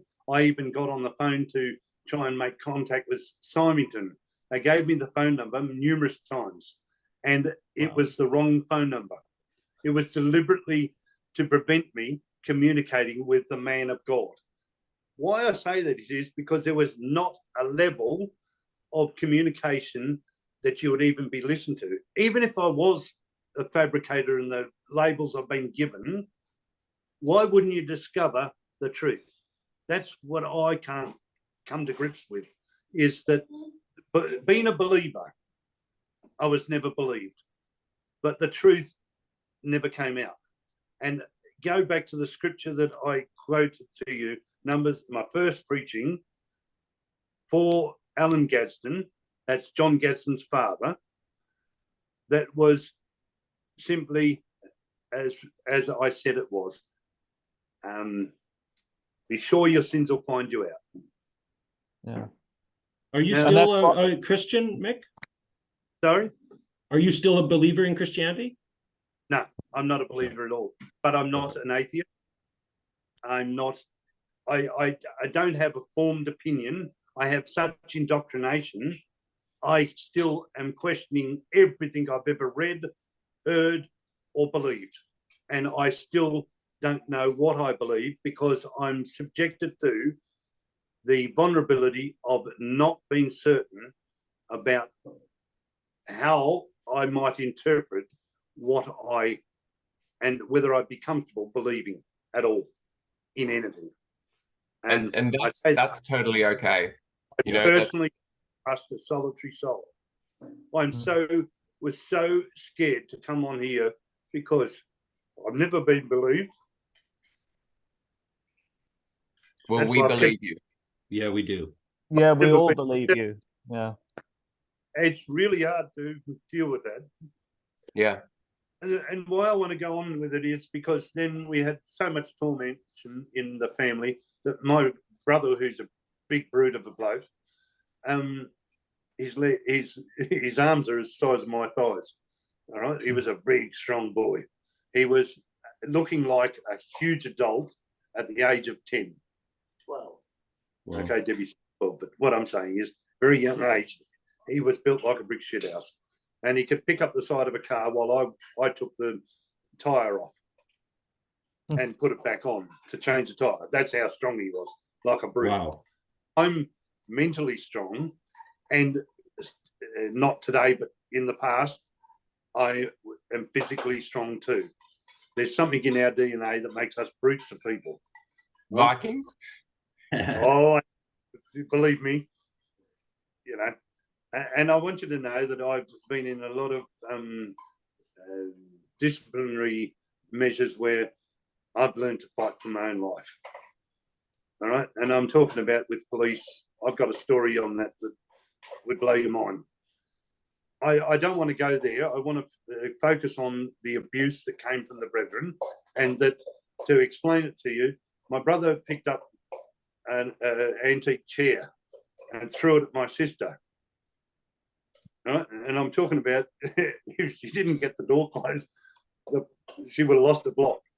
Anyway, the best way I say to you is because of the angst and angry in our family, my sister got up and took off. She went home. Each and every one of us kids went back home, and we were ejected by our parents, told to go find our own way back to where we came from. It's your salvation. It's the place of God. It is something that you do because if you read your Bible again, as ours explained to me, you will put God first, the assembly, and then you will forsake your parents and all that's around you for your own salvation. So your parents were told you this. My So your parents parents told you this as children. but they also did this to my sister who's still in there. They did it to each family member. And I'm going to go on to tell you more about it, is because at 4 years of age, my brother was vulnerable like this. And I don't know whether anyone understands that. But a boy at 4 years of age, let alone a boy at 11 years of age, or 12 at the time, 1972. Remember, I'm born in April, so 1972 was my first year of going to high school. And the reason why I say that to you is I went to Swinburne Tech, where other brethren, Peter Bartlett, and remember the Bartlett name is Brian Baker and Bartlett were B&B meringues and all that sort of shit that the brethren were very good at providing pavlovas and all that sort of stuff and doing it commercially. And then if you look at around the corner was the Parkers, and the Parkers were Golden Trumpet. All right, so just so you get a glimpse into the fact that Swinburne was just around the corner. Now, the reason why I say this to you is Brian Baker came to pick me up on numerous occasions, and particularly one occasion, so it verifies what I'm saying, is he took me to Central Park, which is just on the other side of the railway from the Swinburne Tech, and he raped me. And the only place I could run to was through that park,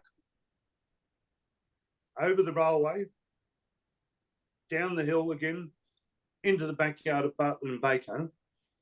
And when I told George Bartlett, he goes, you know what, you're a fabricator. You just can't help yourself but lie. All you can do is lie and make people resent you. And you're just pure filth. Why don't you learn from your mistakes? How could a child make that up? But to me, like, as an adult, do you look back? Sorry, go on. I went back to it. I went back to that spot because my daughter said, Dad, I want to take you there. She said, I always thought you were a crazy old man.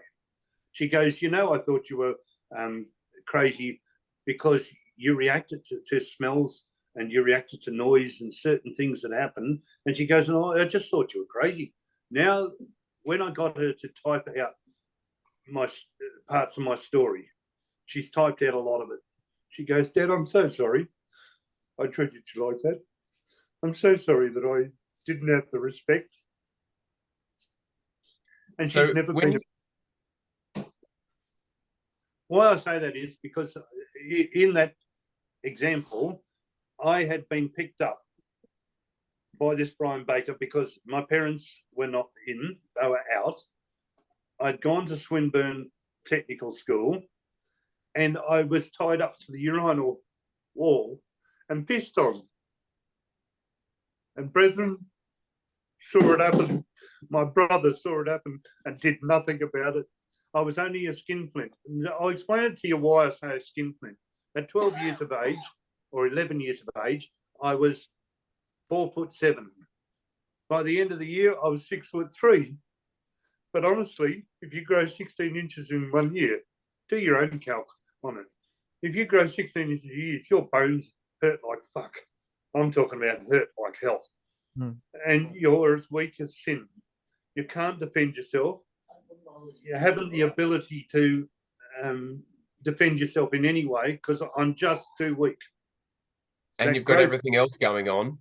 Everything else, but I was being raped at the same time as I was most vulnerable, in such pain, just physically, with no parent, no one to talk about it, how I was going through that suffering. And that's where I was most vulnerable at Alf McAlpin's. And no one would listen. And then... So when you said you ran to, where did you run to? Was it a Bartlett's property or?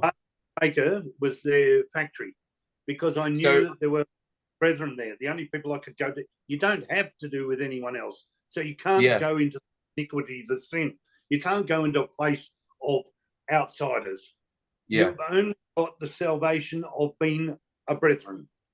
And I know that sounds crazy, but it's the way it was in my mind, whether it's fact or not. The brethren were exclusive and we were superior, and your salvation was only to be in the assembly of God, the brethren's place, the church. And anyone that was associated was a safe place of safety. You had to accept your fellow kindred. your own people, that they were unique, that you were the one wrong because they were select few. Part of it. Yeah. Peculiar people zealous for good works, right? Yeah, that's it. So, I don't. you know, I try not to get into that because I could do that briefly. You know, I can really, I can rip you all apart with it. But I really resent it so much. Now, I want to take it on further. At that point, sorry, just before you do, you said you went into the Bartletts. Just to clarify this, to me, the way he spoke to you from like hearing this third person, it sounds like it wasn't an unfamiliar story. You know, it sounds like the way he said to you, you just fabricate things, you make things. It sounds like all the elders or the leaders or whatever you want to call them, priests, were all in the know that you were being abused. Yeah, all of them did that to me. I was ignored. I was treated like I was just the devil's child. And I believed it. I honestly believed I deserved to be tied up, to be belted. And it's just crazy that not one of them thought to even investigate, or maybe they did. But you know what the cult's like, right? You don't want to expose, because you'd be exposing the cult. No, but you're becoming worse by telling your story. You're becoming worse. You're actually communicating with the world. See, there's the other side of the filth. It's not just the filth of me saying the filth. But now if I communicate with the police or that, I was just being filthy with the world. I was participating with the world. It was how it was described to me. You are actually going out of your way to commit these sins against the assembly of God. The brethren are unique, and we should cherish that. We should value that, and you should do the same. And the reason why you're doing this is because you're full of hatred. You are devil possessed. I have been told so many times how rotten I am. You know, the weakness of that feeling is so soul destroying. Yeah, it is. I remember being told the same thing. I had a mental problem. You're mental. You're mental. That's why you're saying that. You're mental. You're mental. Well, over and over and over. I'm going to give you a story about that really they participated in calling the CAT team and getting me placed in a mental institution. All right. And I'm going to tell you a whole lot more, but there's a lot to say, and it really hurts to say it. But the part I'm getting to is, let's go from 1972. And what my father did was he moved up to his farms, because he had numerous farms. We're talking about in excess on each farm was 1,500 acres. And he had stud cattle and sheep in sheds, in pens, so they had no cross fibres, and they shear them, and therefore it was replacing cashmere. Just so you know, they were penned and shedded extreme. You know Dallas. Have you ever heard of the Dallas show? I don't know whether you guys have, but the Dallas show is with U.R. Ewing, whatever he's J.R. Ewing. Yeah, I've heard of it. My parents had farms like that. My father had farms where they had asphalt driveways up between the paddocks and white fences. Like, you can't imagine. Show farms. Extreme. Look, I've got photos of it. I can show all that. But my reasoning for saying this is, my father was withdrawn from, he and my mother was to begin with. And then my mother came back into the Brethren, so we got brought back to the church, got back to the house. And in doing that, my father then met me when I did that, I went to Baldwin High School, where there are no Brethren. I wanted nothing to do with Brethren. I wasn't going to school if I didn't go to a school with no Brethren. The reason why I say that is because all my grades had, all through my schooling, have always said, Michael is intelligent, quite capable, more than capable, if he'd only concentrate. Well, I want you to know why I couldn't concentrate. Because of the abuse. I used to sit up in the bunk bed, afraid to lie down, afraid to go to sleep, because I'd be touched and dragged out, be played with by Melbourne cops. And that was up to the age of roughly 15. 10 without question, but she used to enter the bathroom regularly. So we're just talking about the forceful abuse. Did she After physically that was- abuse you as well, or was it mostly sexual? It was physical and sexual. I'm talking about, I copped hidings from her. I had my ass exposed and belted shit out of. My father used to have a fiberglass rod that was thicker than my finger, but went down to thinner than my pinky. And he used to belt the shit out of me with that. But laughable, when my father moved up to the farms and was forced to sign over everything to my mother, and she was not capable of running a business nor doing anything, as all women in the Brethren are. And that's where my father lost his wealth. The Brethren consumed him. And given that the rivalry that was in the leadership of the Brethren from the time when Alan Gadsden got withdrawn from, and then Joe McMurdo's took over, and he was persecuted my father, along with Bertram Murray. All of them did what they did and came and gave Priestley's. Most of the Priestley's were a drinking session. And of course, my father loved to drink and then come out and he'd rant and rave about those bastards, communists, the bastards. They come here and drink my drink and tell me how bad I am. Yet they were happy to have my hospitality. And he'd rant and rave. Right? And then he'd take it out on me. And why I say that is because my mother would be lying in the bed, not being able to come out or thing. And one day she got out and she said, "You've got to help me get out of the bed. I've got to tell those men to go home." And it was early hours of the morning. They were pissed as parrots. And all they did was come to get the Shibus bottles, drink flagons. I'm talking about on ice. And my father and these people used to flick the ice with that click, that tink. And it was a form of getting your attention. I know it sounds odd to the outside world, but when my father flicked that, that meant do as you're told now. And why I say that is because we grew up very disciplined. There was nothing we got away with. I was always blatantly honest with everything I did, and that caused me more grief than if I'd lied. Right? And even to the point where Brethren, I went to the Moomba, I went to football, I went to all sorts of things, and Brethren would deny they went with me or saw me at that. And I'd say, well, I saw them. What's the difference? I could never understand it. I just didn't understand. I'd nick off because I couldn't give a continental. I'd go and do whatever I liked anyway. My reason for that is because it became resentful. Anyway, in 1972, I went to Bourne High, and that was the time when we were told quite clearly through the Ministry of JHS is no further education.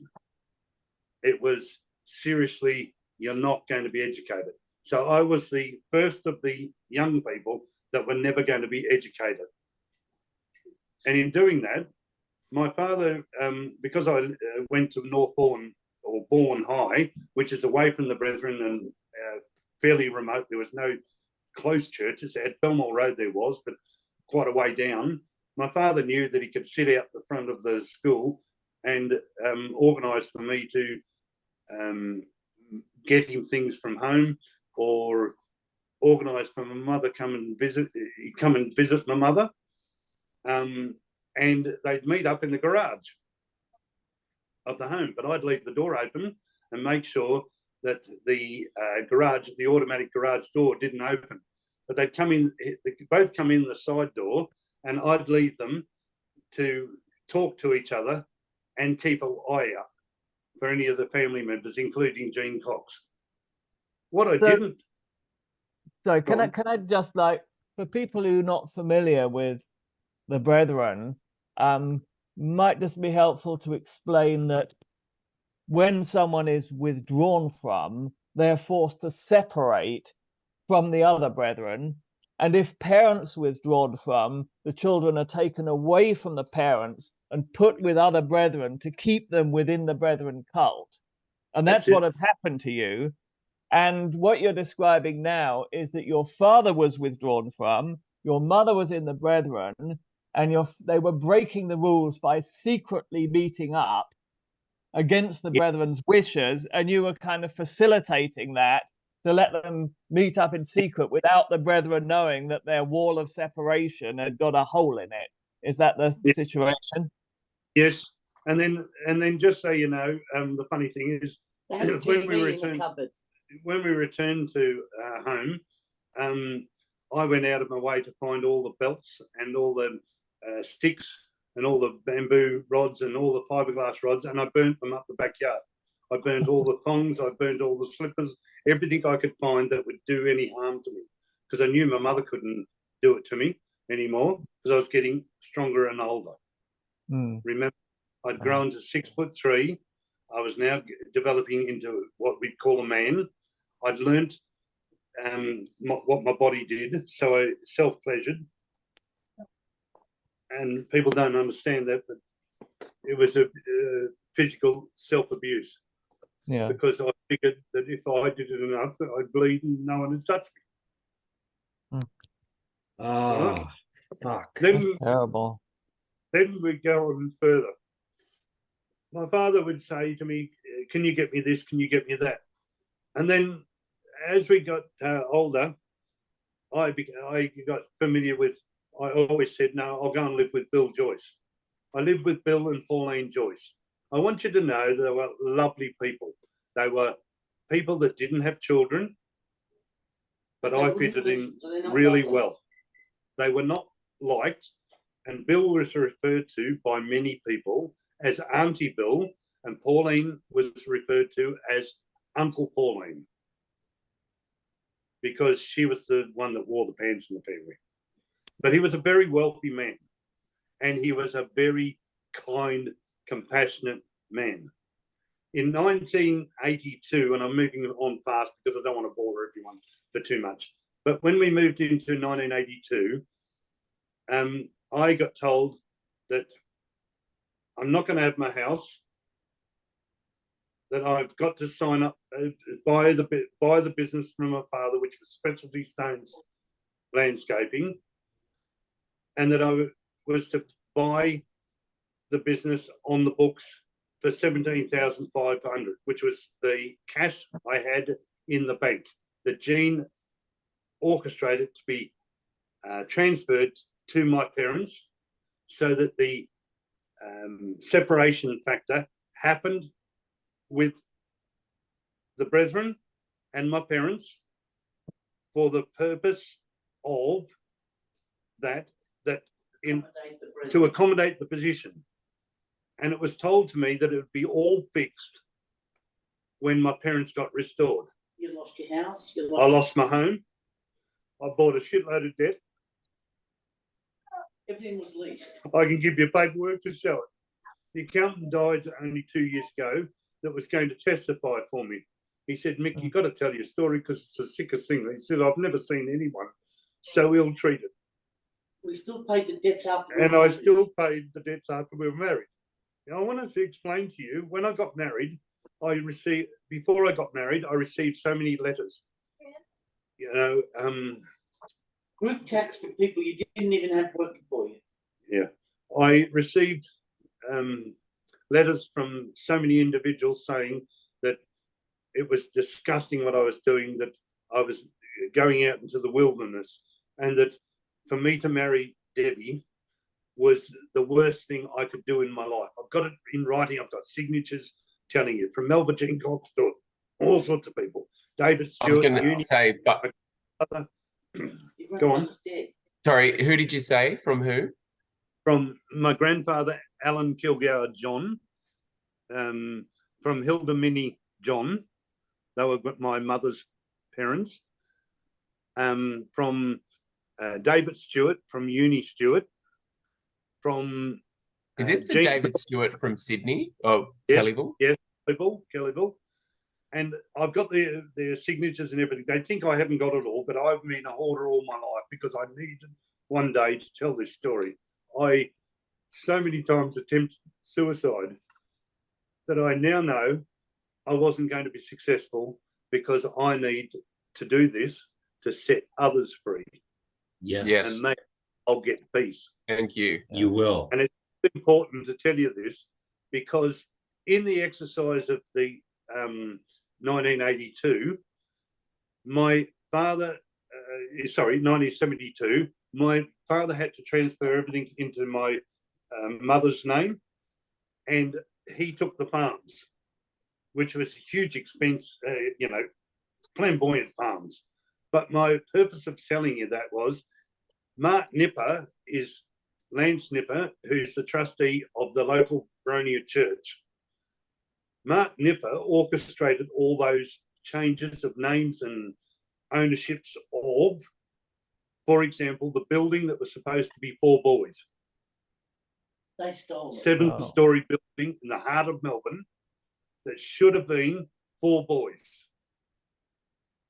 But it was signed over out of our name. I made mention to you before about the power of attorney and the enduring power of attorney, the administration and all that. Brethren had that over me. So not only they stole your innocence, they stole your inheritance. Yep, and my own home. They raped you, they beat you, they stole shit from you. Yep. And I got crucified and shut up so many times for working on Saturdays and Sundays because I just wanted to get away from them. I was going to make sure that I had enough gathered. That's the 17,500. And I'll give you the paperwork. I'll show you at 100% that the Brethren made me sign under duress of on a Sunday of Alf McAlpin, Brian Baker, Bill Joyce, Rob Sangster, to preserve the brethren that were engaged in that business. It wasn't mine. I want you to know they spent money and I paid off these debts, that I never was a signatory to my own accounts. Wow. That's illegal. In that alone, to walk out with nothing, taking on such debts that I brought with me, thinking I'd paid them off.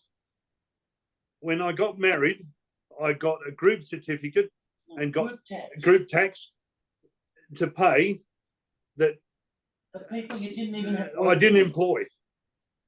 And they were brethren and outsiders that manipulated so that I had nothing. And when I got married to Debbie, we bought our first home. When I first wanted to buy my home, what happened was Debbie lent my parents $6,100. I've got proof and records of it, of which my parents deliberately took to manipulate me so that I couldn't support or be with her. There's a really sinister part of that because Debbie thought that she was doing the right thing, investing with wealthy people. That thing. Why Debbie went and had to do with my parents is she never understood, and she can speak for herself anytime, but she never understood why I never had to do with my family. She couldn't understand why I wouldn't let her take my kids near my family. Yeah. She couldn't understand why, if I was such a good person, so genuine, how could he come out of a family and not absolutely have to do with anyone? Because you're not like them, right? You're not, you can't hurt other people. You don't want to turn your pain into other people's pain, right? And so many people that have been abused, I shouldn't say so many, but some do, right? They're hurt and they hurt other people, and you're not. You stopped that. You took something so evil and have still come out a loving, compassionate person. It's mind-blowing. And the thing is that I've lost everything, but my whole goal in life is to never I don't want anything in my name. I have nothing. I'm penniless. I don't want money. I actually resent it. It's the root of all evil. And I've made my life through purely wanting to work and live with Debbie, worked huge hours from between 2 and 4 a.m. in the morning till 11 o'clock at night in her business, so that no one could take any more from me. Good. Everything's in her name for that reason. Do you know how humiliating that is? When you truly know what your worth is, you know that you can earn bucket loads of money. And I'm talking about more than most people, because I've got that tenacity, that incredible go-go. That, you know, born from the persecution, I became a very resilient man, very strong, very fit. I was going to say, most of us can attest to that. You know, we've been put through. You do come out very resilient, if anything. You can't hurt me. You could cut my finger. I could cut my finger off in front of you with a pair of secateurs and not flinch. Why? Because I've been hurt more than you. The pain is inside. You can't see that. I know I cry, but you can't see the pain. And everyone thinks that. So I want to move on, because what happened was I got angry and challenged, took my family to court to get Debbie's money back. And we bought this home and we had no deposit because they tricked her into handing over the money, and she was pregnant. So we moved in, finally got we worked night and day, and we got this house, and we got the deposit back. We borrowed the maximum amount, 95% of our home. We paid a further, the home I wanted to get was in Albert Park. And I wanted to buy it at the time. We could have bought it for $64,000. And Debbie goes, no, I don't want to buy a house there. It's haunted. But it was an old-fashioned home. Today, you couldn't buy one for the love of money. But my reasoning for saying it is because that's how I grew up, in these flamboyant homes, and I knew that we could make money. But given that Debbie didn't come from that flamboyancy, I just wanted to please her. I would have done anything to just be with her. I have lived my life to be with the love of my life, to have honesty, trust, know that I don't need to be in control. There's a controller there that I can trust. Given the controller that I grew up under was out of control and destroyed me in every way possible. We're talking about taking the deposit for our home, stripping us of every single solitary thing. And I want to go back to where my parents went haywire was when they sold they had to sell the building, because Grazie's Great is a cigar or cigarette factory originally. And my grandfather bought it. And on that, on the wall of that building, which you can still see from the street in the centre of Melbourne, Elizabeth Street, you can look up Grazie's Great.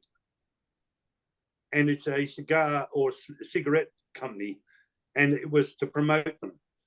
And having said that, that was one of the stipulations, that my father had to get rid of his farms to come back. He had to get rid of his farms, sell the building, get rid of his business.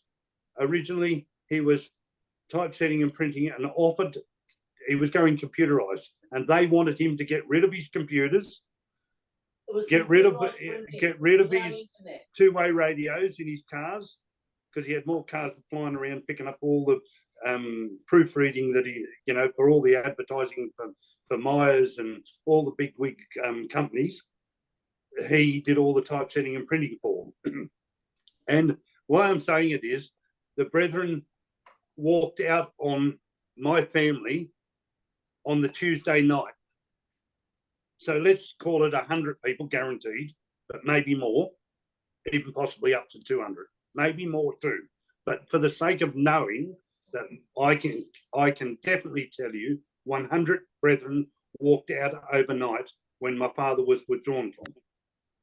So you mean these are employees who walked out of your father's business just because he had been withdrawn? Their homes were all paid off, their long service leave, their holiday pays, everything were paid out of the Dover account. But to understand that, you need to know the structure that Mark Nipper and other brethren, Ernie Elphick, and I can go into all the names, that had a huge influence into the accounting part of the business. They crippled your father. They crippled my father deliberately. And they did that to other businesses like Robin Hood or Range Hood. They did it to the likes of Drappin. Drappin is monodeck, and Range Hood and Robin Hood are overhead over your hot plates, over your stove to take out the steam. And do you get me? Yeah, extraction. Yeah. Yeah, range hoods. Yeah. Right? So what I'm saying is they destroyed a whole lot of people. Milton Needham's business it was, and they handed it over to brethren. And why I'm saying this to you is there isn't anyone that doesn't know the stories. They just won't tell the stories. And why it is because they're now carrying it out to the nth degree in the commercialism. And the Hales have got into everyone's wills, into everyone's businesses. And if you leave, you lose the lot.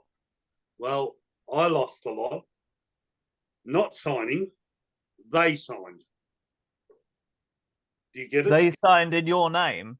They signed because the power of attorney and the enduring power of attorney, and they forged my signature to cover it up. They sold the Dover building to the state government just to get rid of the building because it had Grazie's grating over it, and inside that building was computers, in-house computers, not the computers we're talking about today.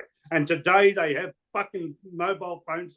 They have the internet that I will not learn purely because I'm angry that everything that happened in my life, that I was more than capable and so much smarter than most of them, if not all of them, that I could have operated this damn internet and all this shit. And my father was so angry that I walked away with not being part of that business that was huge. We're talking about printing all the newspapers throughout Australia. The Herald, the Sun, the Truth, the Sydney Morning Herald, the Argus, the thing. I proofread a lot of those things, the Reader's Digest, the Penguin books. You know, I don't know whether you understand, but they were huge. And they were massive. Yeah, even in the UK, Penguin books are huge. Yeah, the best known publisher. Yeah. My father tried to assist the brethren using the computer to print the ministry. The minute Taylor or Symington spoke the words of the man of God, the Dovers were equal to print it and typeset it and bind it and send it out to the world within 24 hours. Wow. Financially crippled them. And the Packers. Far richer than the Packers and the Murdochs. But they were manipulated, and the brethren, meaning the nippers and the, you name all the highfalutin assholes. Name them. Like, don't be afraid to name them, because it's very I'd actually like to do that, but I'd like to actually go out of my way to give you papers to show the signatures so that there's not a question, and I don't want the questions to not be answered. This is why I said a Q&A. For me, we can do a part 2. Yeah, yes, definitely. I don't want to make this too long, but my purpose of saying it to you is in 1982, October 1982, I left the Brethren, and I went to Bill Joyce and I said, Bill, I don't agree with my parents being withdrawn from. I resent that none of you will do anything about the abuse I've been through. I've lost my home. You're all doing what you want to do, but nothing's right, just, or fair. And it's against the law. You're discriminatory, you're abusive, you're defamatory. And Bill said to me, you know, Mick, I know what's been done, but I can't help you. I said, well, thanks, Bill. I'm so grateful for everything you and Pauline have ever done for me. He goes, you know something? You would be the ideal son. And I said to him, no, I wouldn't. because Brian Baker said that. I would like you to be my son. What people don't know is the coercion for them to fuck my life was over lollies, meringues. Does anyone understand that they use these things as a simpleton, as a young brainwashed cult member Child. that Yeah. didn't understand that was not normal till later on in life. And then when I confronted everyone and screamed because I was made to be the devil, that when I did finally get the balls and grow up, I go, I'm not doing this anymore. I got to get away from you all. And I left. For your own safety. And ever since, I've been confronted with brethren, numerous brethren, and they go, why? Why don't you come back? And then they infiltrated our lives by coming in when my father went back in 2008. In 2009, the brethren came into our own home, into Debbie's home, I should say, because it's not my home. They came into our home. They sized us up. Debbie even said to them, why are you sizing us up? And David Stewart said, we're not. No, I didn't say that, he said. Go on. I didn't say that. Debbie says you don't have to. I can see what you're doing. And the reason why I'm saying this to you is that in 2009, I got, I broke down because my father had gone back in after telling me that he would never go back in. He'd bonked Jean and he'd bonked Jocelyn John in my home. Now, I want to tell you something. No one wants to tell the stories. In my own home. And I haven't bonked any other woman than Debbie. So who the fuck do you all think you are? Is how I feel. Do you get me? I didn't do it wrong in my life. I loved you. I cared for you. I used to pick up people in wheelchairs and put them in their seats in the church. I used to make sure people were parked correctly so that the disabled could get there. I would do anything to assist. And I loved the brethren so much.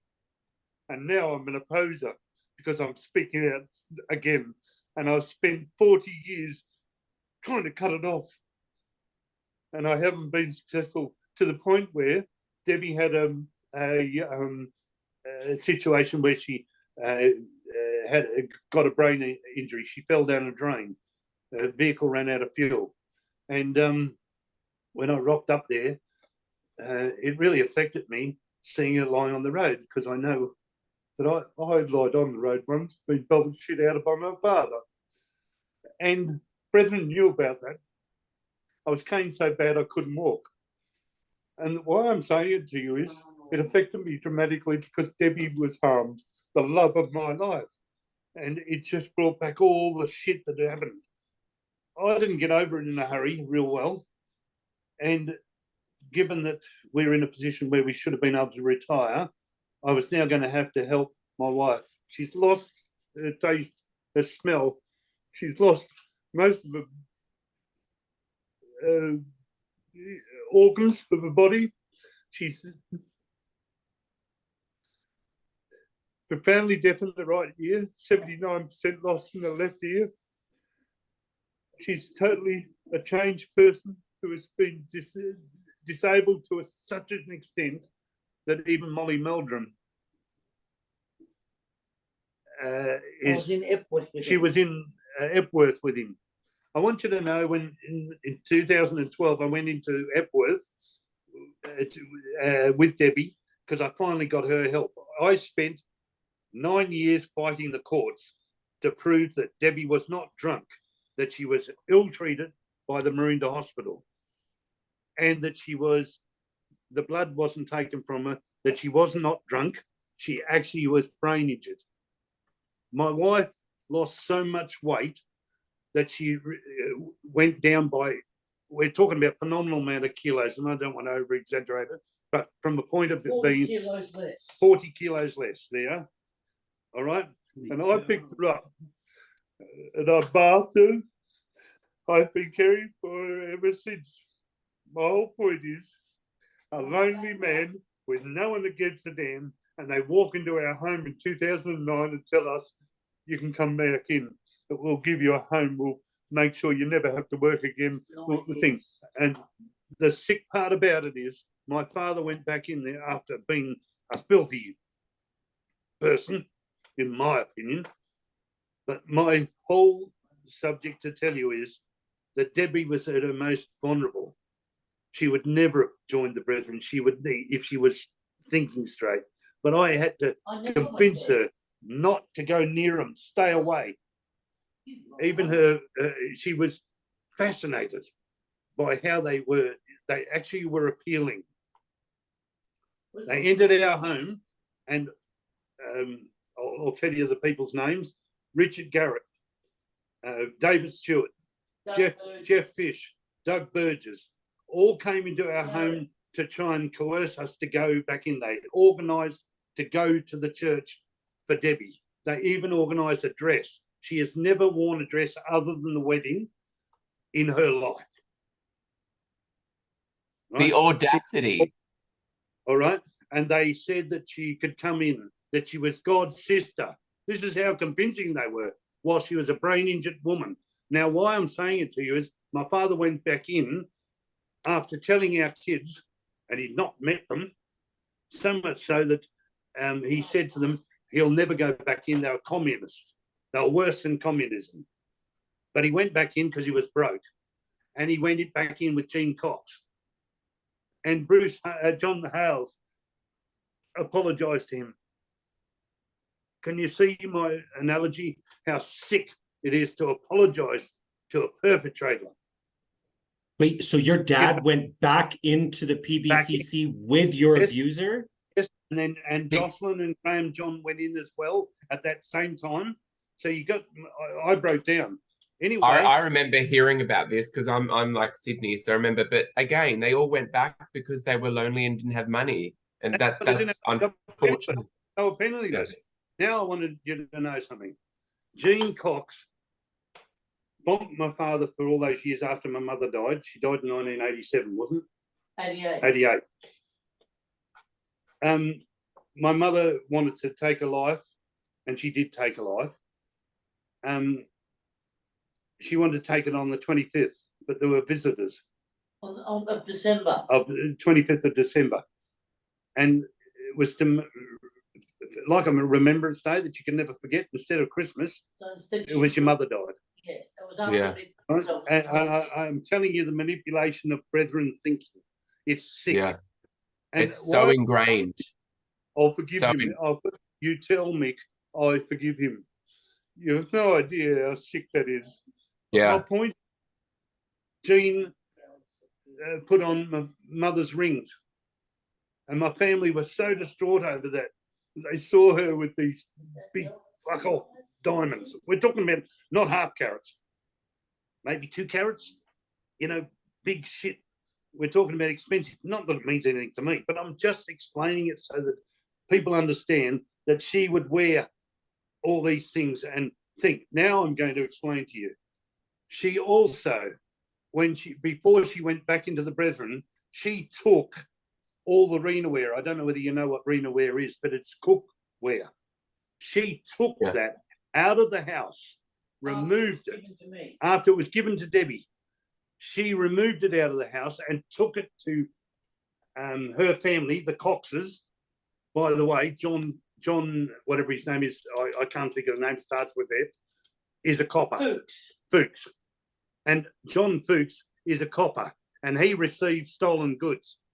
Do you get me? And the Brethren have used the cops to penalise me, to lock me up, to treat me like shit, like you can't imagine. And why I'm saying it to you is they had so much power they can influence even the governing bodies. And I'm going to say to you, in 2009, I went to the Royal Commission and I got rejected because they're not a recognised group. And they're not a recognised religious. Not a recognised religion. And I got rejected. And I was really hurt with that because I want to tell my story because no one understands what the cult does to a person. They remove any validity of your own person. Yeah. The We all hear you cruelest- on that. And I want you to know, after losing what's material doesn't mean much to me. I can let that go. But the person has been hurt. The indoctrination, the brainwashing, the effect that it's had on my life from here on has been seriously sick and has affected me. I want to explain to you this why, is because I tell you this story, is because in 2009, I got, I broke down and my son said, "Dad, what's the matter with you?" I said, "Well, why don't you ring my father?" He rang my father, and my father contacted brethren within the brethren because he was living with my sister. He said, "Call a doctor." And they said, "Call a doctor." They called the cat team. No. They called the cops. No, the brethren came to our Anyway, house. they convinced Debbie this. Remember, she's a brain injured woman too,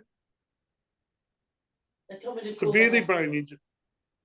But they got the cat team in. They came in with capsicum. No, they got police. The police. Police. They took me out of the divvy van. They put me into the Maroondah Hospital. In the They- mental asylum. Put injections in and told me that I'll never remember my past. They'll obliterate my mind. And the Who? brethren, Who did this? the Maroondah Hospital, and the brethren condoned it, were behind all of it. So you can see why I can't forgive. You can see how angry I am. And all this story has to come out because it's just sickening, the effect that it's had on me, and it's had on my family. The why I say it is because I don't know where to stop and start with all the stories. I can tell you so many hundreds and hundreds and hundreds, thousands of stories about the effects and the sexual abuse, the financial abuse, the spiritual abuse, the physical abuse, all condoned by protecting the position. And I'm not taking it anymore. That's No. why I'm taking out. I'm Good. going to tell the truth. I don't care how long it takes all of you to listen. Someone's going to have it on record so we can expose this sick regime. Thank It's you. sick. I think really that's is. perfect. I think that's perfect. I think we should do a part 2 because there's Definitely. so much more that we want to talk to you about. It is a sick, and Private. I'm one of the people that doesn't think the church can be fixed. I think it needs to be taken Same. apart. Same. But your story is heartbreaking. But thank you so much for sharing this, because this is going to stir people into action and doing their own reports and coming forward. And the more that this is recorded and documented now, this is going to be forever, right? This isn't getting deleted. Yeah, they're open air preaching. They used to prevent me from walking across the crossing in Baronia and say to me, "The Lord is there for you to throw your feet at the Lord Jesus. Throw yourself at the feet of the Lord Jesus and ask for forgiveness, Mick." And that was Ron Garrett and Alan Grace. And I'm telling you, they used to do that and ostracize me, prevent me from crossing the crossing, stand in my way and say, "Why don't you come back in? We need you." And I go, "You don't need me. You don't even like me. None of you believe me. And I'm no longer a believer." Well, we believe you, and we really appreciate you sharing this story. And I definitely think we should do a part 2. I do want to, but I want you to ask a lot of questions. I want to give you proof. I want to show you things that you'll have questions about. Yeah. I want anyone in or out. I'm talking about ex-brethren, in-brethren. I don't care who sees this. I want them to ask a question and I will do my best to answer it. Maybe we'll come back with a list. That's perfect. Yeah. So let me say that to the listeners right now. After part 1 comes out here, please send in your questions to the email address info.getalife@proton.me, and we will screen those questions, of course, and try and get them ready for the next time we do a podcast here. This And has if been... you're listening to this, and this is familiar, because obviously unfortunately, most of us know with perpetrators, there is not just one victim. So if there is, please, you know, you can remain anonymous, and we can therefore help bring clarity and justice for victims like Mick. And I know there is, because I've spoken with a couple of people who are a similar age to you, Mick, that have reached out since I started doing TikToks, mainly women, that were subjected to a very similar thing with a group of men and probably women in the similar area. So it's very, very, thank you. I can't thank you enough for standing up. You are so brave, and you are a chain breaker. And I'm proud of it. Yeah, You should be. Yeah. I'm ashamed of where I came from. You should be. We can't. Yeah. Unfortunately, we can't do much about where we came from, but what we're doing, what we can change is the future, and that's what you're doing. So thank you. Yeah, well, I just want people that are out there that need somewhere to communicate with, to know that I'm here. Because I understand most things that have ever happened to anyone. Yeah. You know, 429 people have been through our home. Wow. Wow. All right, we've got stories to tell. I've got a young man who came to us at 17. He left, he turned 50 the other day, December the 11th. Wow. Do you know I had to show him how to shower? He was abused. And I told Debbie what questions to ask, because an abuser knows how to ask the questions, because only the abuser knows what happened. And that's what I'm asking.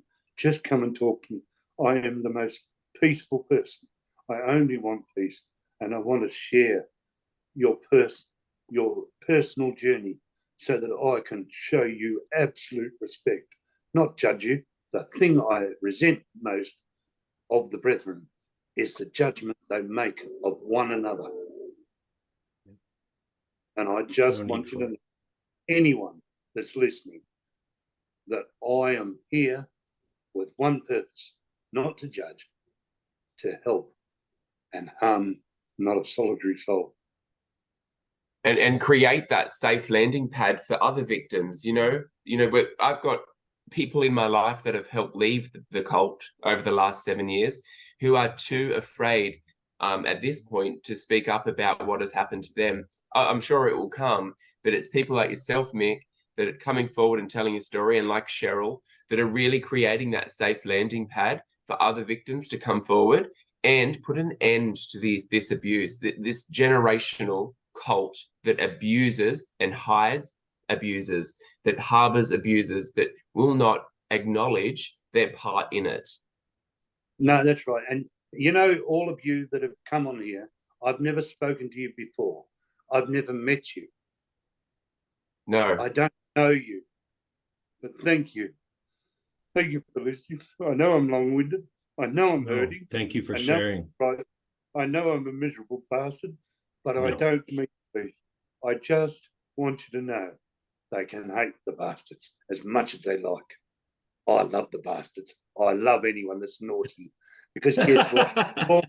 Naughty gives a good person. A naughty boy becomes a bloody good man, and I reckon I'm a good person. I fucking love that. That's a great way to end it. That is a perfect ending. Mick. Richard, any last words from you?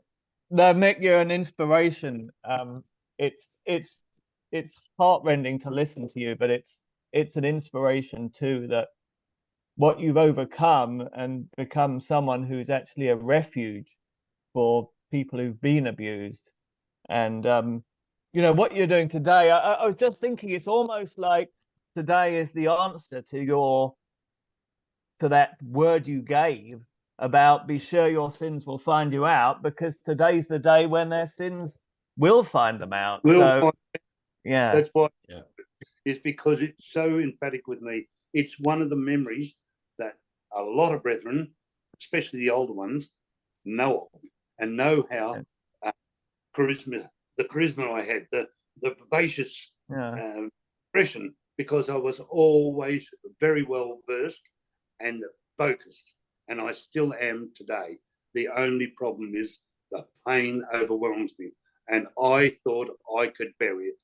You cannot, you must not, you must feel the way to life that you've been given is worth living. I know the most important part of learning about life is to actually live it, not under a rule of someone. Excellent. Well That's perfect. said. Goodbye, everyone. Thank you so much for listening, and until the next time.